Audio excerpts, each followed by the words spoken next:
अस्सलाम वालेकुम। क्या हाल चाल है भाई? ठीक है।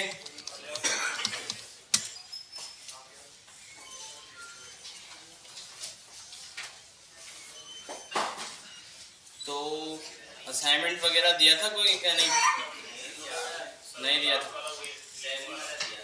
कौन सा? ठीक है, तो अब हो गया होगा उम्मीद है। वो बताइए।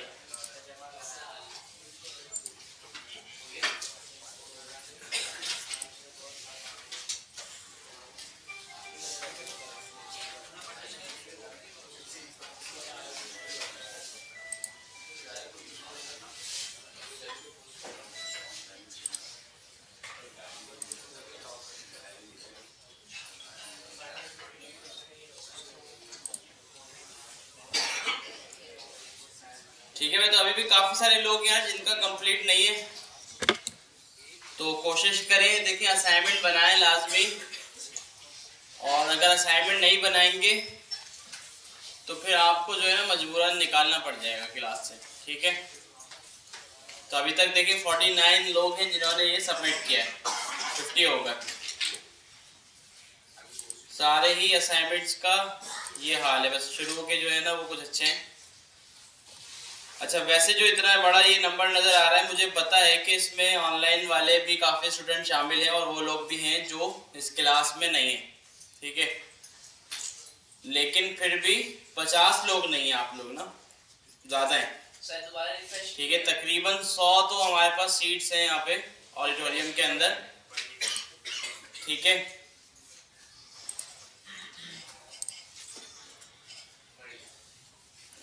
रियल टाइम भी चलता है, ये खुद भी पढ़ता है।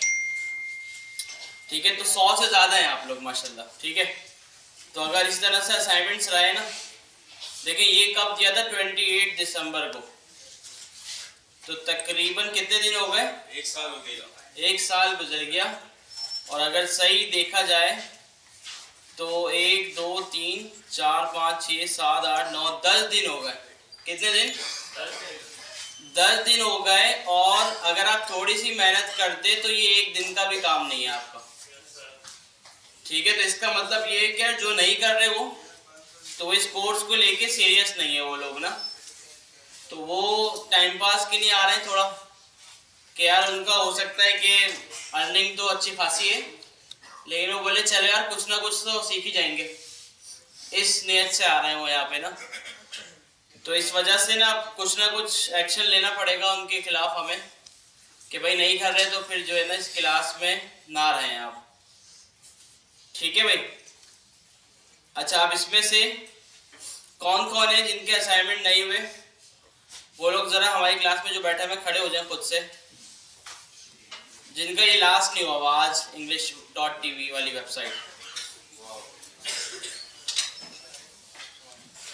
ठीक है, जो खड़ा होगा उसको नहीं निकाल रहा, फिर जो नहीं खड़ा हुआ होगा उसको निकालता हूँ मैं आपके हाथ। तो सबमिट कौन करेगा भाई?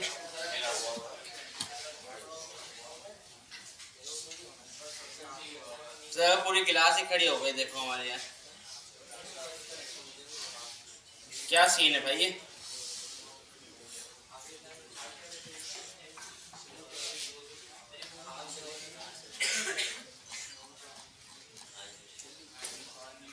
हाँ भाई, क्या है आप लोगों का यार, क्यों नहीं बनाया? हाँ भाई, आप आ जाओ। कितना टाइम हो गया? तो क्या जिंदगी असाइनमेंट नहीं बनाओगे आप? ट्रांसफर करवाया तो भाई यहाँ तो ज़्यादा बनाना पड़ेंगे अब आपको, वरना वापसी वहीं चले जाओ भाई। हाँ भाई, आपका कहाँ है? कब करवाओगे भाई? 10 दिन हो गए। दिखाओ कहाँ हो गया, दिखाओ मुझे। तो ऐसे मुझे कैसे पता चलेगा कि हो गया?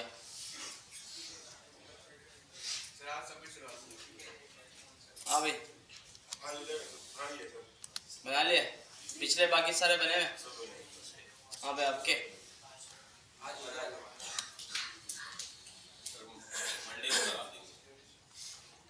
क्यों भाई, मंडे को क्यों? शादी है घर में। फिर भी यार काम तो करना पड़ेगा ना यार। 6 हुए हुए, बाकी एक रह गया मंडे को बना। अच्छा भाई, अब बैठिए सारे। जिनके पास अभी तक लैपटॉप कंप्यूटर नहीं है वो लोग खड़े हो। लैपटॉप कंप्यूटर कुछ भी नहीं है।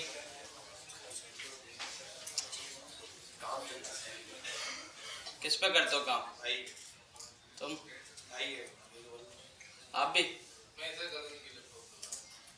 लैपटॉप कंप्यूटर नहीं है, काम कैसे करोगे फिर? दोस्त का? आप भाई कब लोगे भाई? आपका क्या मसला है भाई? देखिए जल्द से जल्द यार लैपटॉप कंप्यूटर लें, इसके बगैर जो है ना काम नहीं है बिल्कुल भी।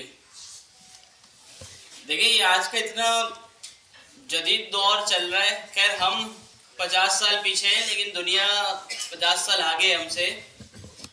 लेकिन ऐसा बिल्कुल भी होना चाहिए जो इस बैकग्राउंड से है या नहीं, जो आईटी पढ़ रहा है या नहीं पढ़ रहा, जो प्रोग्रामिंग पढ़ रहा है या नहीं पढ़ रहा, हर किसी के पास मैं समझता हूँ कंप्यूटर लैपटॉप होना चाहिए आज के दौर में। ठीक है, चाहे उसका मतलब वो ये कोर्स कर रहा है नहीं कर रहा, चाहे उसको थोड़ा सा भी कंप्यूटर का पता ही नहीं पता, लेकिन उसके पास होना ज़रूर चाहिए।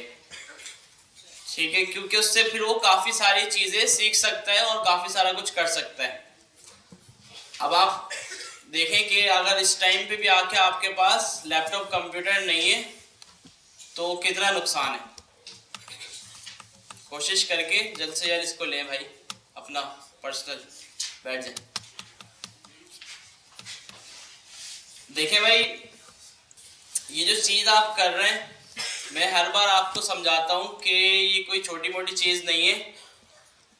आप खुद देखेंगे कि जब आप कोर्स एंड पे जो क्लास में मौजूद होगा तो जब उसको पता चलेगा कि यार हाँ यार वाकई यार छोटी मोटी चीज़ नहीं थी यार, मैं कहाँ था और आज मैं किस लेवल पे पहुँच गया हूँ। ठीक है, और मैं कितना कमा रहा हूँ, तो तब जाके आपको पता चलेगा। ठीक है, और अगर इसमें आप ही का दोस्त, देखिए क्लास में बैठे हुए हम सब आपस में दोस्त बन गए होंगे अब तक तो काफ़ी सारे लोग, तो आपका दोस्त आपसे आगे निकला हुआ हो और ठीक ठाक अर्निंग कर रहा हो और आपको उस टाइम पे शदीद पैसों की ज़रूरत हो, तो आपको ना उस दिन एहसास होगा और बहुत ज़्यादा होगा। देखिए अभी तो अल्हम्दुलिल्लाह अल्लाह का शुक्र है कि भाई सब सेट है, पैसे भी हैं, खा पी भी रहे हैं, घूम भी रहे हैं, मतलब जो दिल चाह रहे कर रहे हैं। ठीक है, लेकिन आपको नहीं पता यार कब ऐसा टाइम आ जाए जिस वक्त आपको पैसों की शदीद ज़रूरत पड़ जाए, मतलब जितनी भी जिम्मेदारी सारी घर की या किसी की भी वो आपके ऊपर आ जाए। ठीक है, तो उस दिन होगा एहसास। ठीक है, काफ़ी सारे लोगों पर अभी भी होगी जिम्मेदारी। ठीक है, मैंने देखा यार काफ़ी लोगों को कि यार कुछ लोग तो कोर्स इस वजह से नहीं कर पाते, वो बोलते हैं यार मैं जॉब छोड़ के कोर्स करूँगा, मेरा घर नहीं चलेगा। यकीन माने आप। ठीक है, तो फिर वो बड़ी मेहनत से 1-2 घंटे की क्लास लेते हैं, तो फिर एक जिम्मेदारी वाली बात आती है ना, फिर तो करना ही करना होता है। ठीक है, तो बेहतर ये है कि यार अभी कर लें, अभी सब सेट है ना, शुक्र है अल्लाह का भाई, खा पी रहे हैं, सब घूम रहे हैं फिर रहे हैं, तो अभी कर लेंगे ना तो फिर बात के लिए आसानी हो जाएगी। ठीक है, दूसरा ये कि यार इतनी अच्छी फील्ड है यार, मुझे नहीं लगता कि दुनिया में हमारी फील्ड से अच्छी कोई फील्ड होगी कमाने के लिए। ठीक है, अच्छा ऐसा क्यों कि भाई बहुत आसान है कि यार आपको अपने वर्क स्पेस में बैठना है, ऑफिस में बैठना है, गर्मी है एसी के अंदर बैठना है, सर्दी है फिर भी आप सेफ बैठे हुए हैं। ठीक है, कंफर्टेबली बैठ के सीट पे काम कर रहे हैं। ठीक है, और ये आपका बस है, बस इसमें इतनी कोई ऐसी मेहनत ही नहीं है कि जो आपको, देखिए कोई भी काम हो ना, कोई अपना कोई बिजनेस भी करता है तो गर्मियों में मैंने देखा, मेरे भी इतने सारे दोस्त हैं मार्केट में बैठते हैं तो क्या हालत होती है। पैसे वहाँ पे भी हैं, वो लोग भी कमा रहे हैं, लेकिन अब हमारी जो ये फील्ड है ना ये थोड़ी अलग है, ये ज़्यादा आसान है। ठीक है, तो इस वजह से अगर आप इसमें मेहनत कर लेंगे तो आगे के लिए फ़ायदा है। ठीक है, अभी हालात आपको पता है क्या है हमारे, आने वाले वक्त में और बुरे भी हो सकते हैं। ठीक है, अभी जो आपका चले बिजनेस है या कोई जॉब है वो चल रही है, आने वाले टाइम पे आपको नहीं पता कि भाई क्या हो जाए, आपका अच्छा खासा बिजनेस था वो बाद में ना चले। ये ऐसा है कि भाई चलना ही चलना है, कि आगे तो सारा दौर ही इसी का है। ठीक है, यहाँ नहीं चलेगा कहीं और चले जाएंगे, हम पाकिस्तान से बाहर देख लेंगे कहीं और जाके। ठीक है, हर जगह चलता है ये बिजनेस, तो ऐसा ये काम ही ऐसा है। तो मेहनत करें। ठीक है, देखिए टेस्ट में फेल होना इतना ज़्यादा बड़ा मसला नहीं है जितना असाइनमेंट ना बनाना है। ये बात आप याद रखें। टेस्ट में जितने टेस्ट हमारे होंगे ना पूरे साल, मैं कहता हूँ आप सब में फेल हो जाएं, कोई मसला ही नहीं है। लेकिन असाइनमेंट नहीं बनाएंगे ना तो मसला है, क्योंकि दूसरी चीज़ें जो हम पढ़ते हैं ना स्कूल कॉलेज यूनिवर्सिटी, उन सबसे अलग चीज़ है ये। वहाँ पे हमारे लिए इम्पोर्टेंट होते हैं टेस्ट। हमारे टेस्ट इम्पोर्टेंट होता है, पढ़ना पड़ता है, याद करना पड़ता है चीज़ों को। ठीक है, उसके बाद हमारी डिग्री मिलती है तो हम खुश हो जाते हैं भाई डिग्री हमें मिल गई है। और उसकी डिग्री मिलने के बाद याद भी नहीं रहता कि भाई हमने मैट्रिक में क्या पढ़ा था क्या नहीं पढ़ा था। कुछ चीज़ें होंगी बस जो याद होंगी, और बाकी चीज़ें हमें, काफ़ी सारे लोग तो ऐसे होंगे, मैं पूछ लूँ अच्छा मुझे मिला के कि मैट्रिक में कौन कौन सा सब्जेक्ट पढ़ा था मैं भूल गया, मुझे याद ही नहीं है यार क्या पढ़ा था क्योंकि टाइम हो गया। ठीक है, तो ऐसा भी होता है। तो लेकिन ये जो है ना बिल्कुल ही उलट है कि यार यहाँ पे ऐसा नहीं करना। यहाँ पे आप टेस्ट देके पास हो जाएंगे, यहाँ पे जो सर्टिफिकेट मिलना है ना उसका कुछ भी नहीं होना है। सर्टिफिकेट बस एक आपके लिए एक अचीवमेंट होगी कि भाई सर्टिफिकेट मुझे मिल गया है। कोई भी ये नहीं पूछेगा आपसे आपको प्रोजेक्ट देते हुए कि भाई अपना पहले सर्टिफिकेट दिखा दो आप, फिर मैं आपको काम दूंगा। या अगर कोई कंपनी जॉब देगी तो कंपनी ये नहीं पूछेगी कि भाई आप अपना सर्टिफिकेट पहले मुझे दिखाओ। ना सर्टिफिकेट ना डिग्री। डिग्री भी बस पूछते हैं हाँ ये डिग्री है, आप बोलते हैं हाँ चलो बस सही है। ये नहीं बोलते अल्लाह डिग्री ला के दिखाओ, फोटो कॉपी करवा के डिग्री की हमें दो, अपने डॉक्यूमेंट्स में रखेंगे। ये हमारे फील्ड में ऐसा होता ही नहीं है। ये दूसरी जगहों पे होता है कि इतने इतने डॉक्यूमेंट जमा कर लेती हैं कंपनीज। ठीक है, तो ये चीज़ नहीं करें। देखिए असाइनमेंट खुद बनाएं, कॉपी भी नहीं करें। फिर वही बात आ जाएगी ना, कॉपी कर रहे हैं तो इसका मतलब क्या डिग्री निकालनी है कि जल्दी से बस सर्टिफिकेट मिल जाए और हम यहाँ से पास आउट हो जाए। तो करोगे क्या फिर आगे? थोड़ा सा भी करना है ना। देखिए पूरे मैंने एक वेबसाइट आपको दी, आप इसका अगर हाफ भी कर लेते ना, खुद कर लेते, समझ के कर लेते तो आपके लिए काफ़ी था। ठीक है, पूरा नहीं हो रहा, जितना हो रहा है आपसे उतना करें, लेकिन छोड़ना नहीं है। छोड़ेंगे तो मसला होगा। मुझे इतने सारे मैसेज आए हुए थे बस हम सर टेस्ट में फेल हो गए, दोबारा दिलवा दें टेस्ट। ठीक है, तो मैं फिर कह रहा हूँ टेस्ट फेल हो जाने का कोई इशू ही नहीं है। ठीक है, मैं HTML के टेस्ट में फेल था, मैं CSS पास था, जावास्क्रिप्ट के 4 टेस्ट फेल थे, 2 पास थे आखिर के। मतलब लगातार 4 टेस्ट जो थे ना जावास्क्रिप्ट के फेल थे। चौथे पे तो मैंने भी सोचा थोड़ी देर के लिए कि यार कुछ और कर लेता हूँ, मेरे बस की बात नहीं लग रही। तो लेकिन असाइनमेंट्स मैंने माशाल्लाह अच्छे किए, मेहनत की। काफ़ी सारे असाइनमेंट्स हैं, अभी भी मेरी गिटहब की प्रोफाइल पे पड़े होंगे इतने सारे उस टाइम के बने हुए। ठीक है, तो एक तो जो क्लास में मिलता था वो अलग है, जो टीचर देते थे हमारे वो बनाते थे, और उसके साथ साथ ना अलग से भी कुछ ना कुछ काम करते रहते थे। कोई आइडिया आ गया, 3 4 5 दोस्तों का हमारा ग्रुप था, कोई आइडिया आ गया कि यार इस तरह की वेबसाइट बनाते हैं यार, HTML से तो हमने पढ़ लिए, बनाना शुरू कर दी और फिर दिखाई जाके अपने टीचर को देखे हमने ये बनाया। तो ये इससे ना बहुत फ़ायदा हुआ। जितना भी फ़ायदा होगा ना सारा काम करने से होगा। ठीक है, ना कोई चीज़ आपने याद करनी है, ना कोई इतनी ज़्यादा मेहनत करनी है, सिर्फ आपने काम करना है जिससे आपकी प्रैक्टिस होगी बस। और वही कि भाई HTML CSS आपको लगता है कि भाई बहुत ख्वारी है कि इतना इतना कोड लिखो फिर जाके CSS लिखो जब जाके पूरी वेबसाइट बनेगी, तो ऐसा बिल्कुल भी नहीं है। ठीक है, लेकिन चीज़ें समझ में आना ज़रूरी है, आगे समझ में चीज़ें आएंगी तो ये चीज़ें आपको बनी बनाई मिलेंगी। ठीक है, कंप्लीट आपको मिल जाएगा सोल्यूशन। आपने क्या करना है, थोड़ी एडिटिंग करनी है, आपकी वेबसाइट रेडी। ठीक है, लेकिन इन सब चीज़ों के लिए समझ में आना ज़रूरी है। ठीक है, समझ में नहीं आएगा तो वो भी नहीं कर सकेंगे। ठीक है, हर चीज़ का देखिए शॉर्टकट ज़रूर मौजूद है। AI जो काम कर रही है वो हमारे फ़ायदे के लिए कर रही है, हमें रिप्लेस नहीं कर रही अभी कि भाई अब हम ये इतनी सारा हम कोड लिख रहे हैं, CSS लिख रहे हैं, आगे जावास्क्रिप्ट का कोड लिखेंगे, सारा AI हमें लिख के दे देगी, फ़ौरन से हम उसको यूज़ कर लेंगे अपने कोड में। तो इस वजह से भाई देखिए असाइनमेंट करेंगे तो क्लास में आप चल सकते हैं, असाइनमेंट नहीं करेंगे तो क्लास में चलना आपका जो है वो बहुत मुश्किल है। ठीक है, नेक्स्ट क्लास तक देखते हैं कि भाई क्या होता है, उसके बाद जो फिर निकालना पड़ेगा। सही है भाई। तो सीएसएस हमारी चल रही है, सीएसएस में हमारे 2 चैप्टर हो गए मेरे ख्याल से, ऐसे ही।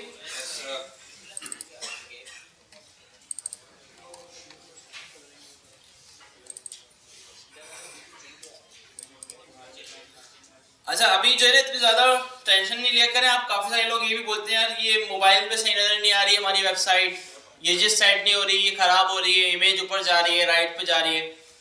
तो इस चीज का अभी जो है ना बिल्कुल भी मसला नहीं है। कैसा भी बनाए, बनाना है कुछ ना कुछ, सामने कुछ ना कुछ नजर आना चाहिए, हाँ यार ये चीज बनाई है मैंने, बस। चाहे वो सेट ना हो, रिस्पॉन्सिव ना हो, कोई मसला नहीं है। सीएसएस अभी हम पढ़ लें, काफी सारी चीजें अभी सीएसएस के साथ और पढ़ेंगे तो फिर सारी चीजें जो है ना वो अपने आप होती जाएंगी, समझ में आती जाएंगी।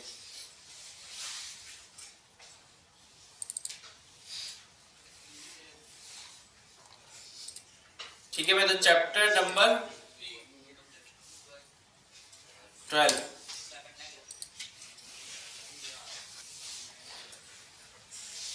अच्छा, कलर समझ में आ गया सबको? कितने तरीकों से दे सकते हैं हम? 6 4 तरीके। ठीक है, colour name, hex code, RGB और एचएसएल। ठीक है, और आरजीबी ए और एचएसएल ए जो आखिर में जो अल्फा होता है वो ओपेसिटी के नहीं होता है। ठीक है, ओपेसिटी क्या है भाई? ब्राइटनेस समझ लें कि भाई, और इसकी रेंज कितनी होती है ओपेसिटी की? 0 to 1। ठीक है भाई, तो अगर आपको फुल रखनी है तो 1 और अगर बिल्कुल कम करनी है तो 0। बाकी बीच की जो रेंज उसमें आप इससे खेल सकते हैं, 0.1 2 3 4 5 इस तरह से आप यूज कर सकते हैं। ठीक है भाई, इसके अलावा हमने कितने तरीकों से देखा कि सीएसएस हम कर सकते हैं? कौन कौन से? इनलाइन, इंटरनल और बेस्ट वे क्या है? एक्सटर्नल, कि भाई आप अलग फाइल बना के कर लें। ठीक है, अच्छा कुछ चीजें ऐसी होती हैं जहां पे आपको ना इंटरनल और इनलाइन भी करनी पड़ सकती है।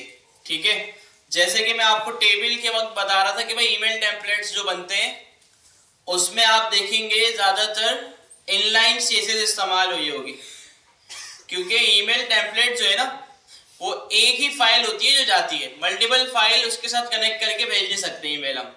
वो थोड़ा सा कोड होता है एक ही फाइल का, वो पूरा कॉपी पेस्ट करते हैं ईमेल के अंदर और ईमेल चले जाती है। ठीक है, सिंपल। अगर देखिए मैं आपको बताऊं ना कि कैसे होता है ये,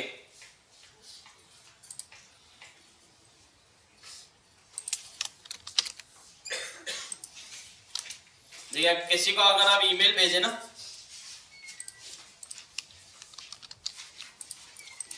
तो वैसे ईमेल की सेटिंग्स में भी ऑप्शन होता है कि वहां से जाके आप HTML डाल दें।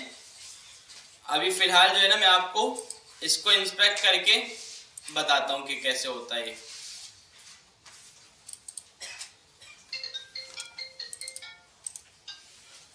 देखिए यहाँ पे जो भी आप HTML लिखते हैं ना ये सपोर्ट करता है। देखें हेलो, इसने H1 की हेडिंग बना दी। अब मैं ये किसी को भेजूंगा तो वहां पे जो उसको ईमेल गई होगी ना तो उसको भी इस तरह से हेडिंग नजर आ रही होगी H1 की। ठीक है, तो यहाँ सेटिंग्स में जाएंगे तो यहाँ पे इसका एक ऑप्शन होता है, पूरा हर ईमेल का अलग अलग होता है, जीमेल का अलग होगा, याहू का, हॉटमेल का अलग अलग सबका होगा। तो आप थोड़ा सर्च करेंगे गूगल पे तो आपको पता चल जाएगा, वरना इस तरह भी आप इंस्पेक्ट करके अपनी पूरी HTML डाल सकते हैं। तो जिस तरह उस दिन मैंने आपको दिखाया था दराज के इन सब की ईमेल पूरी आती हैं आपके पास मार्केटिंग की, तो पूरी HTML के ऊपर बनी हुई होती है और उसमें जो थोड़ी बहुत CSS इस्तेमाल होती है वो इनलाइन CSS होती है। अब देखिए जैसे ये H1 की हेडिंग मैंने भेजी, अगर मैं चाहता कि इसको यार कलरफुल करके भेजूं तो मैं इसको क्या देता? स्टाइल में इनलाइन CSS। ठीक है, यहाँ पे कोई ऑप्शन नहीं है कि मैं इसको एक्सटर्नल दे सकूं। एक्सटर्नल कैसे दूंगा? मैं नहीं दे सकता।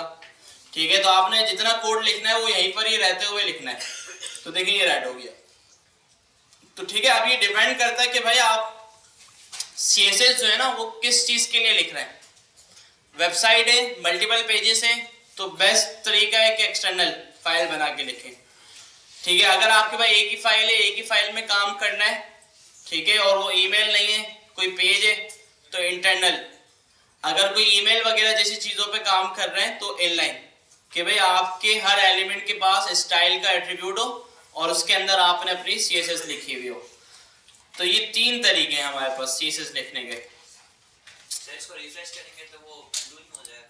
हाँ, अभी तो अनडू हो जाएगा ना, लेकिन जो मैंने भेजा है वो अनडू नहीं होगा। ये वाला रेड कलर अनडू हो जाएगा क्योंकि ये मैंने खुद करा है, लेकिन ये अनडू नहीं होगा क्योंकि ये मैंने ईमेल में भेजा था। भेजने से पहले जो करा था वो रहेगा, ठीक है, क्योंकि जो इसको इनबॉक्स में ईमेल रिसीव हुई ना, तो उस ईमेल में इसको HTML ही मिली, ठीक है। तो इस तरह ईमेल सिग्नेचर्स भी बनते हैं इस पे। अभी देखा था आपने, मैंने ये खोला, देखिए ये मेरा जो आ रहा है, तो ये पूरा जो है ना HTML के ऊपर बना हुआ है, ठीक है। और ये Gmail की सेटिंग में ऑप्शन होता है कि वहां पे जाके ना अपना ईमेल सिग्नेचर ऐड कर दें, ठीक है। काफ़ी सारी ईमेल ऐसी होती हैं बड़ी बड़ी कंपनीज की कि भाई जिसकी तरफ से आपको ईमेल आती है ना, तो उस ईमेल के नीचे उसका सिग्नेचर होता है।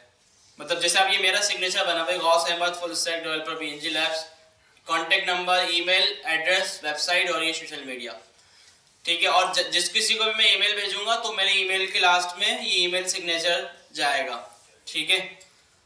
अच्छा, अब इस चीज़ के मार्केट में लोग बहुत हैं, लेकिन आपको HTML आ गई ना, थोड़ी सी CSS आ गई, आप ये काम कर सकते हैं, इससे भी कमा सकते हैं अभी से ही, ठीक है। लेकिन कंपटीशन बहुत है, क्यों? क्योंकि हर किसी को HTML आती है और वो ऑलरेडी काम कर रहे हैं इसके ऊपर, ठीक है। आप किसी भी प्लेटफॉर्म पे जाके देखेंगे तो वहाँ पे काफ़ी सारे लोग होंगे जो ईमेल सिग्नेचर्स की सर्विसेज प्रोवाइड कर रहे होंगे कि भाई हम आपको ईमेल सिग्नेचर बना के देंगे, या फिर ईमेल टेम्पलेट्स बना के देंगे, ठीक है, या फिर PSD to HTML, ये भी सुना होगा आपने कि भाई फोटोशॉप वगैरह पे पूरा एक डिज़ाइन बना हुआ होता है, या फिग्मा पे या एडोब XD पे, तो उसको पूरा कन्वर्ट करना होता है HTML CSS के ऊपर, ठीक है। लेकिन इसमें जो है कंपटीशन है, तो इस वजह से हम भाई जावास्क्रिप्ट पढ़ते हैं, फिर उसके बाद जावास्क्रिप्ट की जो न्यू चीज़ें हैं ट्रेंडिंग पे हैं, जैसे Next.js, React.js, ये पढ़ते हैं।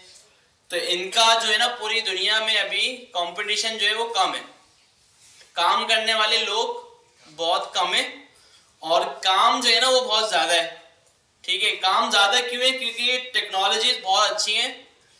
जिस किसी का अगर पहले भी अगर कोई वेबसाइट, कोई प्रोजेक्ट बना हुआ है, वो चाहता है कि यार मैं अपना प्रोजेक्ट मूव कर दूं न्यू टेक्नोलॉजी के ऊपर, ये भी। और जो कोई भी अपना न्यू प्रोजेक्ट बनाता है, देखिए मैं भी कोई अपनी अगर वेबसाइट बनाऊंगा ना, अगर मैं टेक्निकल नहीं हूँ और मैं लेकिन फिर भी एक वेबसाइट बना रहा हूँ, तो मेरे जहन में ये होगा कि यार मैं इसको लेटेस्ट टेक्नोलॉजी के ऊपर ही बनाऊँ, ठीक है, मैं ओल्ड पे क्यों जाऊँगा। तो इस वजह से दुनिया भर में काम जो है वो बहुत ज़्यादा है। तो फिर कोर्स के एंड तक आप ये सारी चीज़ें सीखते हैं, फिर मार्केट में जाते हैं तो बड़ी आसानी से काम मिल जाता है। ये सीन है भाई ओवरऑल, ठीक है भाई। तो अच्छा, इसके अलावा सेलेक्टर्स क्या है भाई CSS में?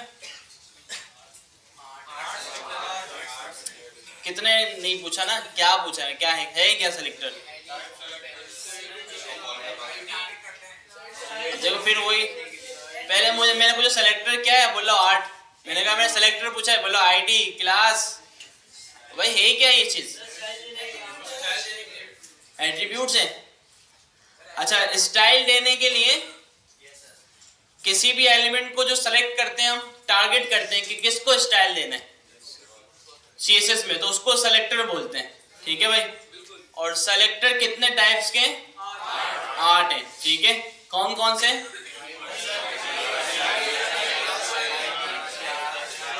क्या बोल रहा हूँ, ठीक है भाई। तो universal, type, class, ID, child, adjacent और जनरल, डिसेंडेंट, ठीक है भाई।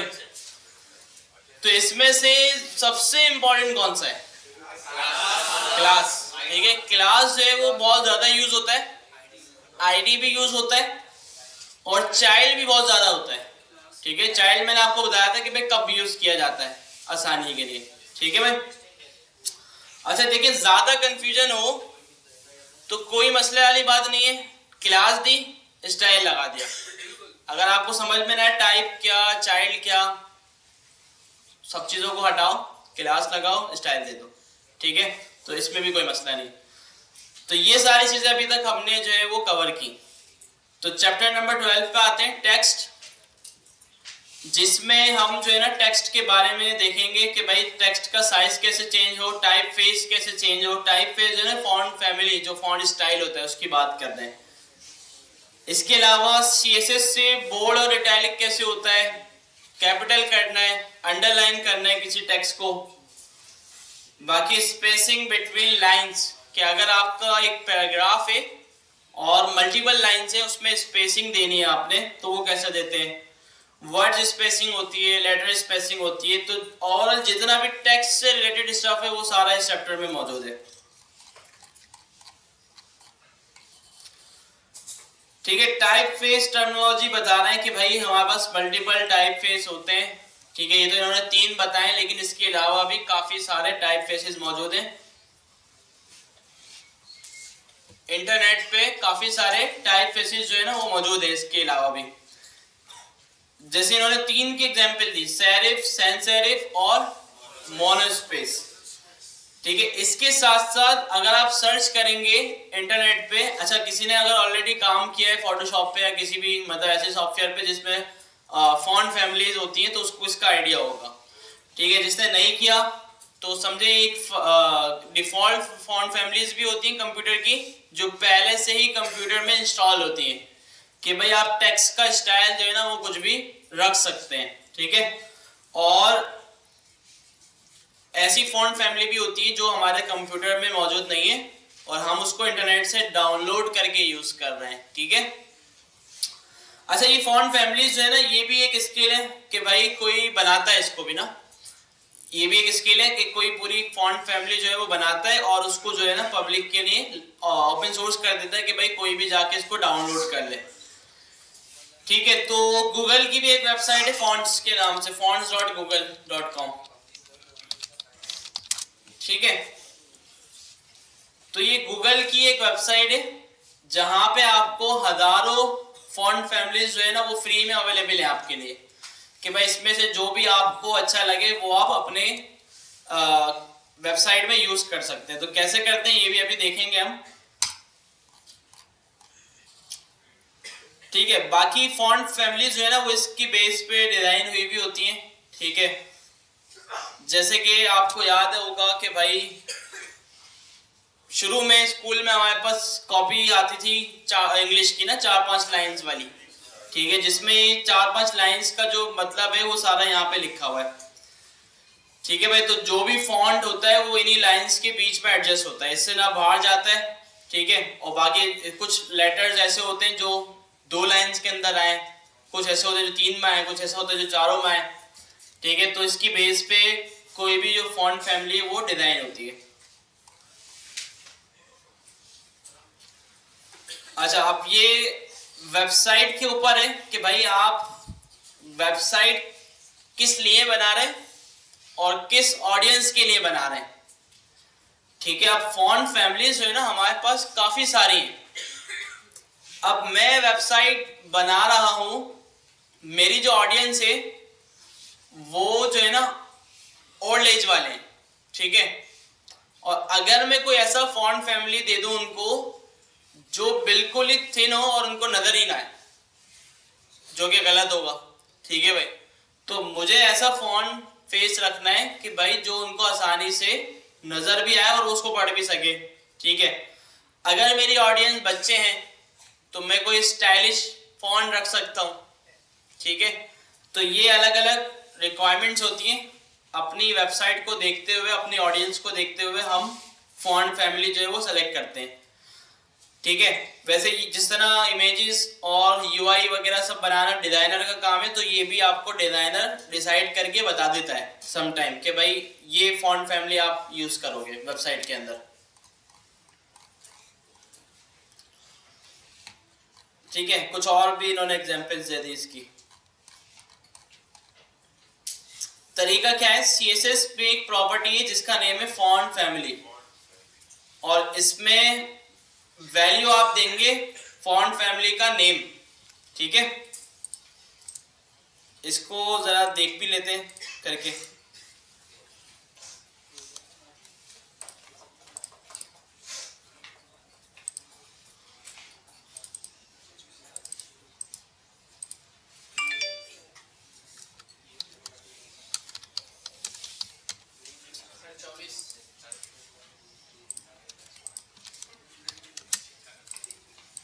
सही भाई, 24।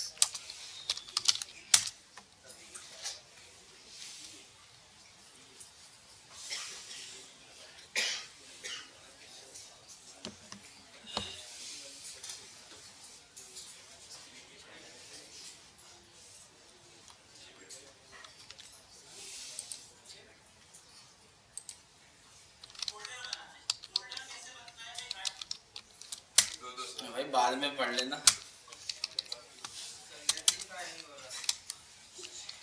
तो अभी करना है।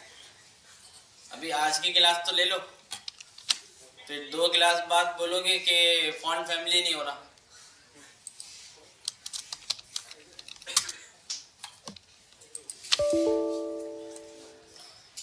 ठीक है, वैसे भी फाइल बन जाती है। कंट्रोल दबा के मैंने HF के पाथ पे क्लिक किया, क्रिएट फाइल किया, तो ये बन गई।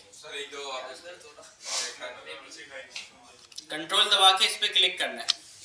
ठीक है, देखिए फाइल डिलीट कर दी, सिर्फ HTML की फाइल है। लिंक लगाया, ठीक है, ये जो style.css आ रहा है ना, कंट्रोल प्रेस किया और इस पे क्लिक किया। इसने बोला कि भाई ये फाइल नहीं है, तो क्या बना दूं, तो क्रिएट फाइल। ठीक है, अच्छा अगर ये फाइल होगी और आप कंट्रोल दबा के इस पे क्लिक करेंगे तो ये सीधा आपको उस फाइल के ऊपर ले जाएगा। ठीक है, तो एक दफा इससे वेरीफाई भी कर लिया करें कि कभी कभार ऐसा होता है कि फाइल का नेम दूसरा है और हमने यहाँ पे दूसरा दे दिया है। ठीक है, और हम लगे हुए वो बोलते हैं यार चल नहीं रहा है यार, काफी ऐसा हो गया है।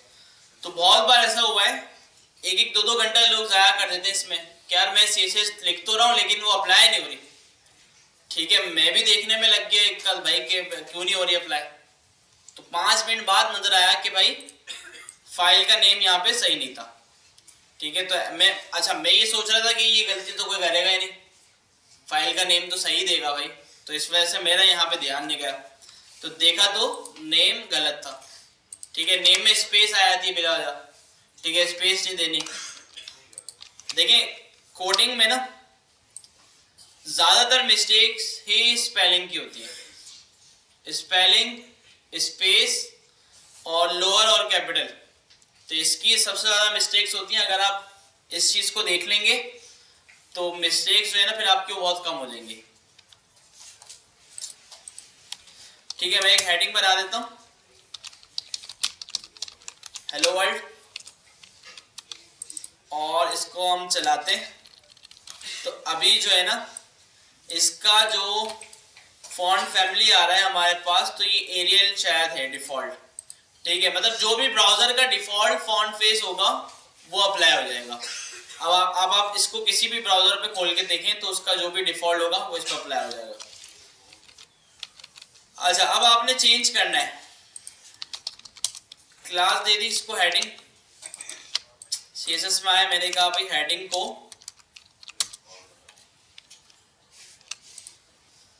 आप क्या करो, फॉन्ट फैमिली, देखिए डिफॉल्ट आ रही है काफी सारी जो हमारे पास पहले से ही सिस्टम में मौजूद है। ठीक है, इतनी ज्यादा नहीं है लेकिन है। मैंने कहा भाई मोनो स्पेस दे दो, तो डिफॉल्ट पे ये था, मोनो स्पेस ये हो गया। ठीक है, तो इस तरह हमारे पास काफी सारी आ रही है डिफॉल्ट पे। अच्छा, अब इसमें ऐसा भी हो रहा है कि ये 3-3, 4-4 या उससे ज्यादा ये एक साथ आ रही हैं। Gill sense comma, Gill sense empty comma, Calibri, ठीक है, कॉमा, तो ये सारी जो आ रही हैं, तो इसका मतलब ये है कि भाई सबसे पहले लगाई गिल सेंस कि भाई अगर ये ब्राउजर पे सपोर्टेड ना हो या सिस्टम में अवेलेबल ना हो तो इसको छोड़कर ये वाली चला देना। ठीक है भाई, और अगर ये भी ना हो तो ठीक है, और अगर ये भी ना हो तो ट्रेपोजेट MS, और अगर ये भी ना हो तो सैंस सेरिफ, और ये भी ना हो तो फिर ब्राउजर का जो डिफॉल्ट है वही रहेगा। ठीक है, तो अभी इसको जो भी फर्स्ट अवेलेबल मिलेगी ये वो चला देगा। ठीक है, तो मेरे ख्याल से तो यही होगा, तो इसको हटा के देखें। नहीं, ये नहीं था, देखें वो नहीं मिला। अच्छा, इसको हटाते हैं, देखते हैं इसको मिला कौन सा। ये वाला मिला।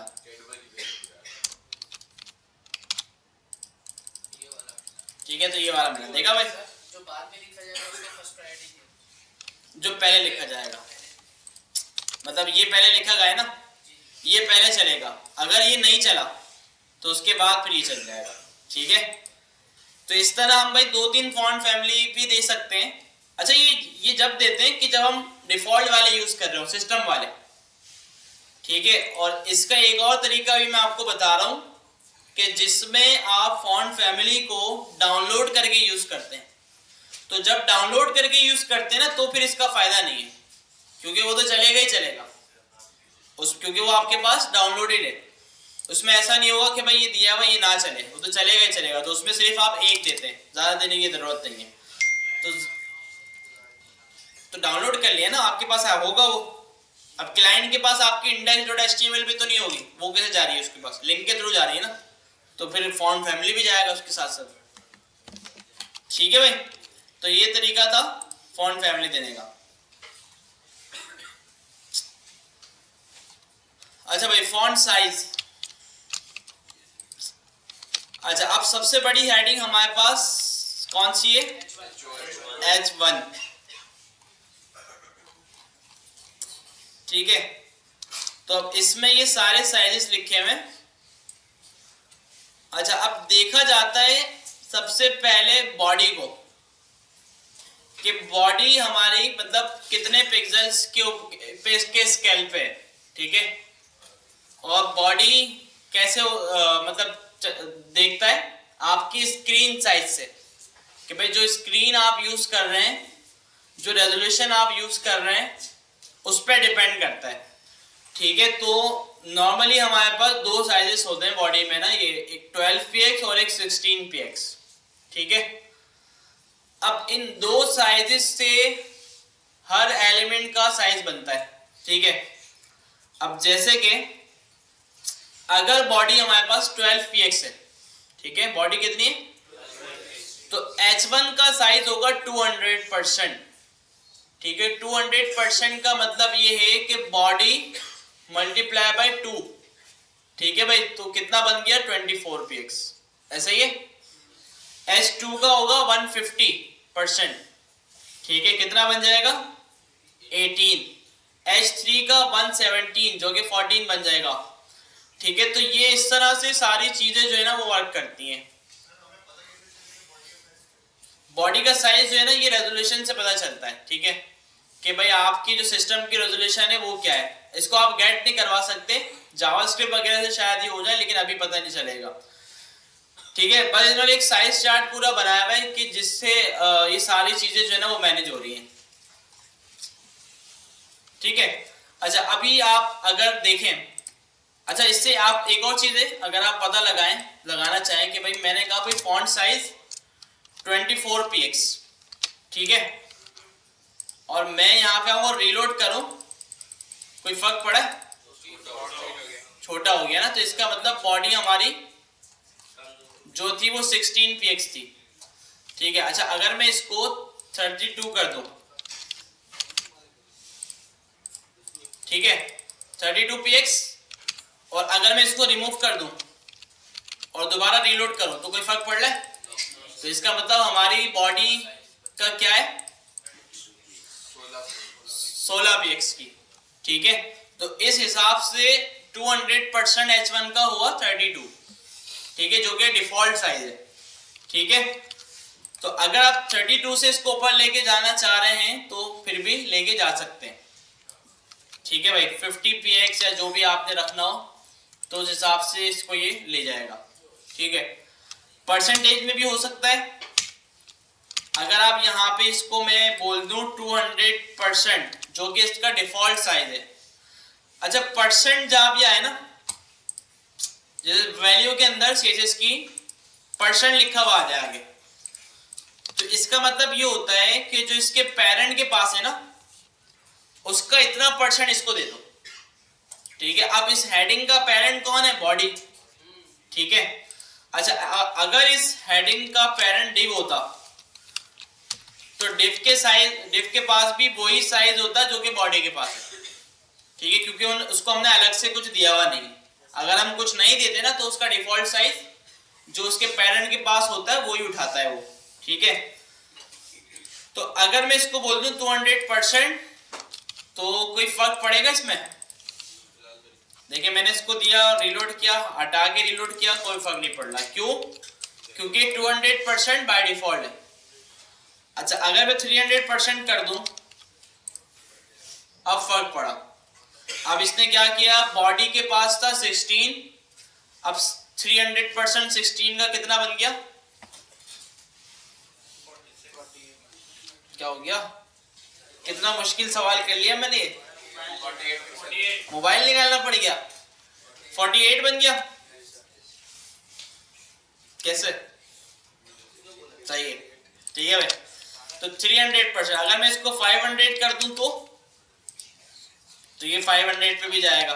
ठीक है, अच्छा मैंने अभी स्क्रीन पे जूम की हुई, जब भी आपको ऐसा नजर आ रहा है, स्क्रीन 100 पे होती है। डिफॉल्ट साइज जो है ना स्क्रीन का, वो जूम जो है वो 100% है, तो उस पर ये साइजेस इसमें नजर आ रहे हैं। ठीक है, तो ये तो H1 था। आप किसी भी HTML एलिमेंट के टेक्स्ट का साइज इस तरह से कंट्रोल कर सकते हैं। ठीक है, अच्छा अब ये जो आपने, अब जैसे कि मैंने इसको दे दिया 500%, अब ये मोबाइल स्क्रीन पे जाएगा ना। अच्छा, यहाँ पे तो ये चीज पता नहीं चल रही, तो वहां पे भी उसका जो 500% बन रहा होगा ये वही उठाएगा। ठीक है, तो अगर इतनी बड़ी हेडिंग आपको मोबाइल पे नजर आए, जो कि बिल्कुल भी अच्छी नहीं लगेगी। ठीक है, तो इस चीज को फिर हम कैसे कंट्रोल करते हैं, हम जो है अभी आगे पढ़ेंगे कि भाई मोबाइल रिस्पॉन्सिव कैसे बनाया जाता है चीजों को, मीडिया क्यूरीज वगैरह। तो उसमें जाकर, मोबाइल व्यू में जाकर हम इस हेडिंग का साइज कम कर देंगे, ताकि मोबाइल पे उसको छोटी हेडिंग नजर आए और वेब पे बड़ी हेडिंग नजर आए।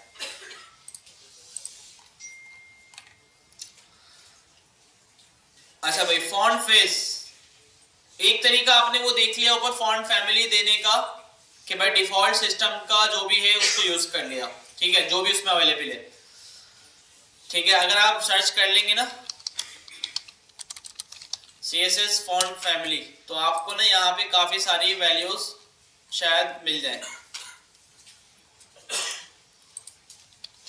लिस्ट।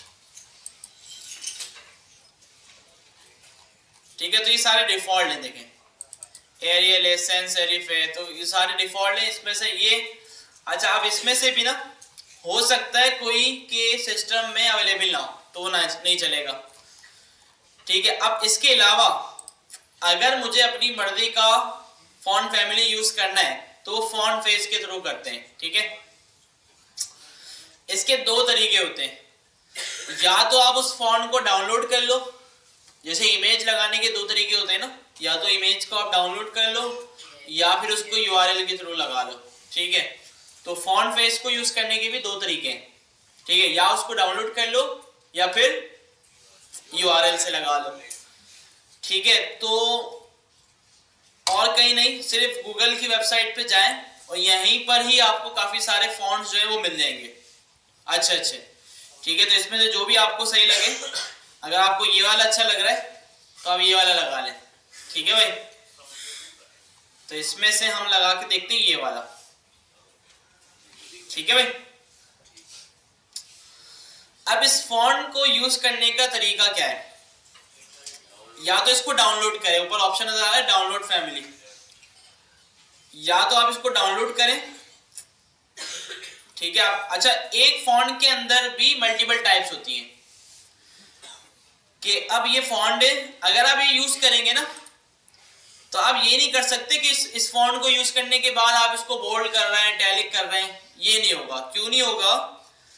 क्योंकि इस फॉन्ट ने सारी टाइप्स जो है ना वो खुद आपको बना के दी हुई है कि अगर आपको बोल्ड वाला यूज करना है, रेगुलर यूज करना है तो इसका ये है, ये सारे रेगुलर, बल्कि रेगुलर में ही अवेलेबल है सिर्फ, ठीक है।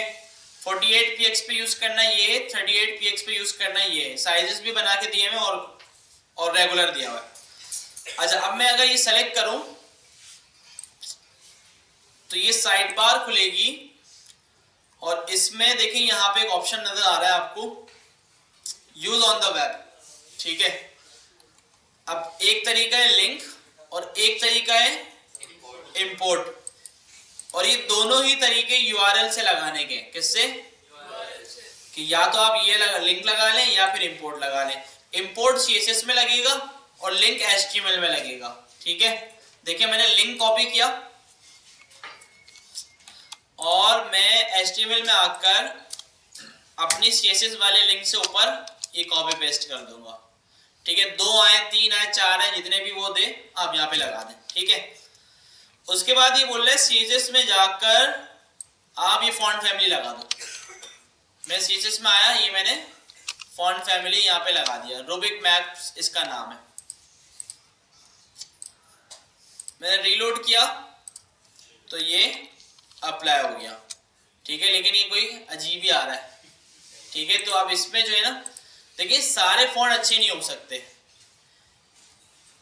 कुछ ऐसा होगा जो सेम सपोर्ट कर जाए हमारे सिस्टम में और चल जाए, कुछ ऐसा होगा ना चले, ठीक है। अब जैसे यहाँ पे देखिए कुछ और नजर आ रहा है, जब मैंने लगाया तो उसका ये हाल हो गया। अच्छा, अगर हम ये सेम पैराग्राफ पे लगाएं, हो सकता है हेडिंग का मसला हो, तो देखते हैं, हाँ ठीक है भाई, कि क्यों, क्योंकि हेडिंग जो है ना वो ऑलरेडी बोल्ड होती है, तो हमने ये हेडिंग पे अप्लाई किया था तो ये हेड बोल्ड वाली चीजों पे सपोर्ट नहीं कर रहा है, इसका मतलब ये फॉन्ट। तो अब मैंने पैराग्राफ पे लगाया तो देखें बिल्कुल सही आ गया ये, ठीक है भाई। तो लेकिन ये बड़ा ही अजीब फॉन्ट है, तो हमने सीखने के लिए देख लिया कि लगा के, वरना ये सब फॉन्ट क्यों लगाया कोई वेबसाइट में, ठीक है। तो ये था HTML का लिंक, और दूसरा वाला जो ये CSS का लिंक है, इंपोर्ट। कॉपी किया, देखिए इसमें स्टाइल का टैग भी, इसको इग्नोर करना, चलो इसके साथ कॉपी कर लेता हूँ मैं। यहाँ से लिंक रिमूव किए, यहाँ से रिमूव हो गए, CSS की फाइल में मैं आया, CSS की फाइल में सबसे टॉप पर आकर आपने कॉपी पेस्ट किया और यहाँ से स्टाइल के टैग हटा देना है, क्यों, क्योंकि ये HTML के लिए होते हैं और हम एक्सटर्नल यूज कर रहे हैं, इंटरनल नहीं, ठीक है।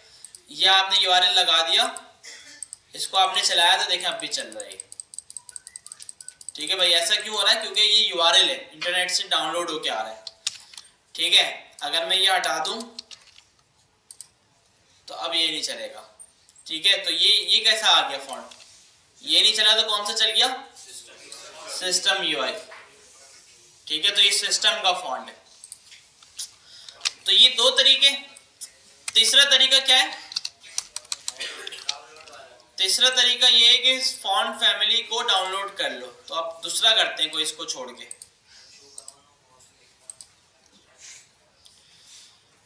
ठीक है भाई। कौन से करें, उर्दू वाले भी होते हैं,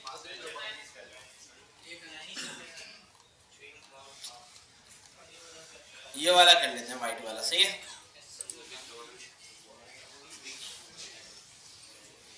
ठीक है भाई, ये अच्छा है। तो डाउनलोड फैमिली, तो इसमें जितने भी ऑप्शन होंगे सारे इसने डाउनलोड कर दिए होंगे मुझे।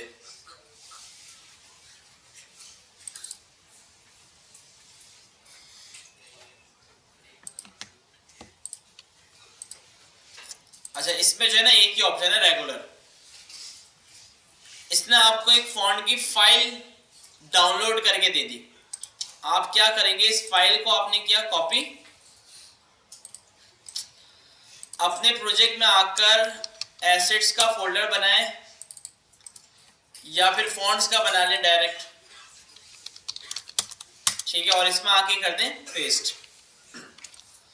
अब ये फॉन्ट जो है ना आपके पास आ गया, आपके वेबसाइट वाले फोल्डर में आ गया। देखिए, वेबसाइट से रिलेटेड जो कुछ भी है सारा आपने एक फोल्डर के अंदर रखना है। मैं ऐसा भी कर सकता था कि इस फॉन्ट को डाउनलोड के फोल्डर से ही डायरेक्ट यूज कर लूँ, लेकिन जब मैं इस वेबसाइट को डिप्लॉय करता तो फिर वो फॉन्ट चलना बंद हो जाता। ठीक है। अच्छा, अब डाउनलोड होने के बाद क्या करना है, आपने CSS की फाइल में सबसे टॉप पे आकर @fontface ये बना लेना है। ठीक है भाई, @font-face कर्ली ब्रैकेट्स, इसमें दो चीजें होती हैं, एक फॉन्ट फैमिली और एक URL। ठीक है भाई, फॉन्ट फैमिली में आप इस फॉन्ट फैमिली का नाम बताते हैं कि क्या है, और इस नेम को आप अपनी मर्जी से भी रख सकते हैं, जैसे मैं बोल दूं भाई माय फॉन्ट। ठीक है, और इसमें आप बताते हैं URL। ठीक है भाई, तो बुक में भी देखें यहाँ पे, बल्कि सॉरी SRC पहले आएगा और फिर URL। URL में आप देंगे आपने जो फॉन्ट डाउनलोड करा है उसका पाथ। ठीक है, तो क्या बनेगा,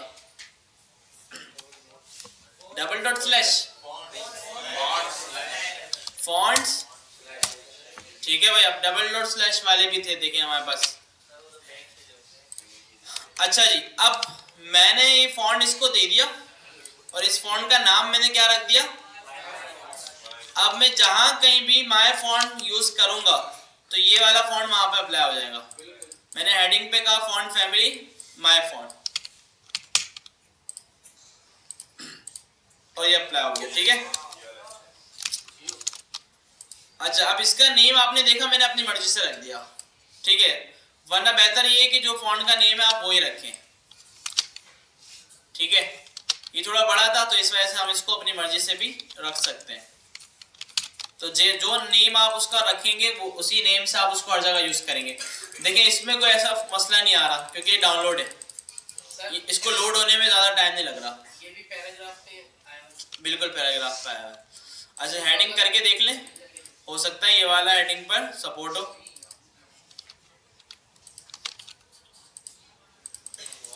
हेडिंग पे अलग ही आ रहा है। ठीक है, वो इस वजह से आ रहा है क्योंकि हेडिंग जो है बोल्ड होती है और इस तरह के जो फॉन्ट है ना वो हेडिंग पे सपोर्ट नहीं करते, बाकी सारे करेंगे, ये नहीं कर रहा। ठीक है, अब जैसे ये वाला ऊपर वाला लगा लें, ये लगा लें, ये सब करेंगे। अच्छा, इस तरह के भी नहीं करेंगे, कभी आप ये लगा दें कि हम इंग्लिश लिख रहे हैं ना, अगर ये लैंग्वेज लिख रहे हैं तो फिर उसमें ये सपोर्ट करेगा। ठीक है, तो काफ़ी सारे फॉन्ट्स यहाँ पे देखें, आपको इतनी बड़ी लिस्ट मिल रही है, इसमें से जो भी आपको सही लगे। अच्छा, मल्टीपल भी लगा सकते हैं एक वेबसाइट में, लेकिन अच्छे नहीं लगते। एक वेबसाइट में 2-3 कलर होने चाहिए बस, 3 से ज़्यादा नहीं, और एक फॉन्ट होना चाहिए सिंपल बस, तो वो वेबसाइट जो है ना वो और ज़्यादा अच्छी लगती है। ठीक है, क्लियर है भाई फॉन्ट फैमिली। अच्छा, इसको आप जो है ना बगैर इन्वर्टेड कॉमा के भी लिख सकते हैं नेम को। ठीक है भाई, इसको मैं बोल दूं माय फॉन्ट। ठीक है, और इसको मैं यहाँ पे माय फॉन्ट दे दूंगा तो भी ये चलेगा। ठीक है, एक ये तरीका भी है, दोनों में से जो सही लगे वो आप यूज कर सकते हैं। अच्छा, अगर उर्दू लिखनी है तो गूगल पे उर्दू के इतने ज़्यादा अवेलेबल नहीं है, एक नज़र आ रहा था ऊपर वैसे, हाँ, लेकिन ये इंडिक करके कुछ है, ये उर्दू नहीं है भाई। तो उर्दू का ना वैसे अलग है, उर्दू फॉन्ट्स अगर आप गूगल पे लिखेंगे ना तो आपको ना काफ़ी सारे फॉन्ट्स मिलेंगे।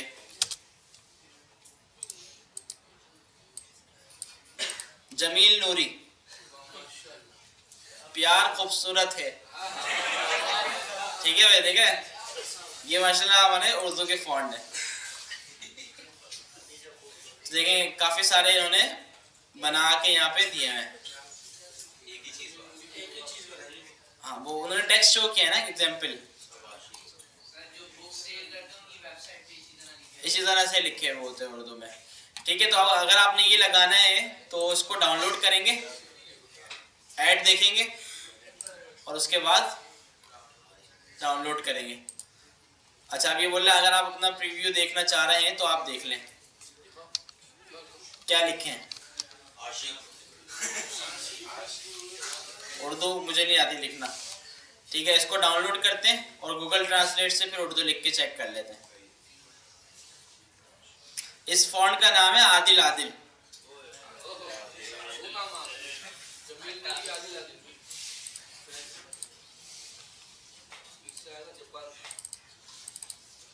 कि आदिल ने बनाया होगा तो इस वजह से अपने नाम रख दिया।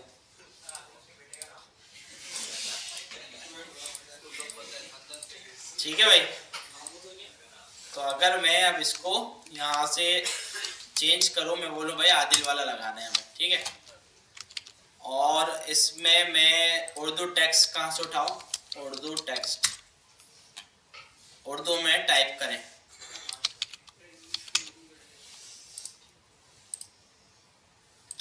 ठीक है भाई, ये देखें, इसको चलाते हैं तो ये आ गया, उर्दू में टाइप करें। तो जो भी आप फॉन्ट यूज करेंगे वो यहाँ पे अप्लाई हो जाएगा। ठीक है, लेकिन ये देखें, अगर उर्दू फॉन्ट अगर अच्छा चाहिए ना, सिंपल चाहिए, ये प्यार खूबसूरत के अलावा, तो आप ना न्यूज़ वेबसाइट पे देखा करें।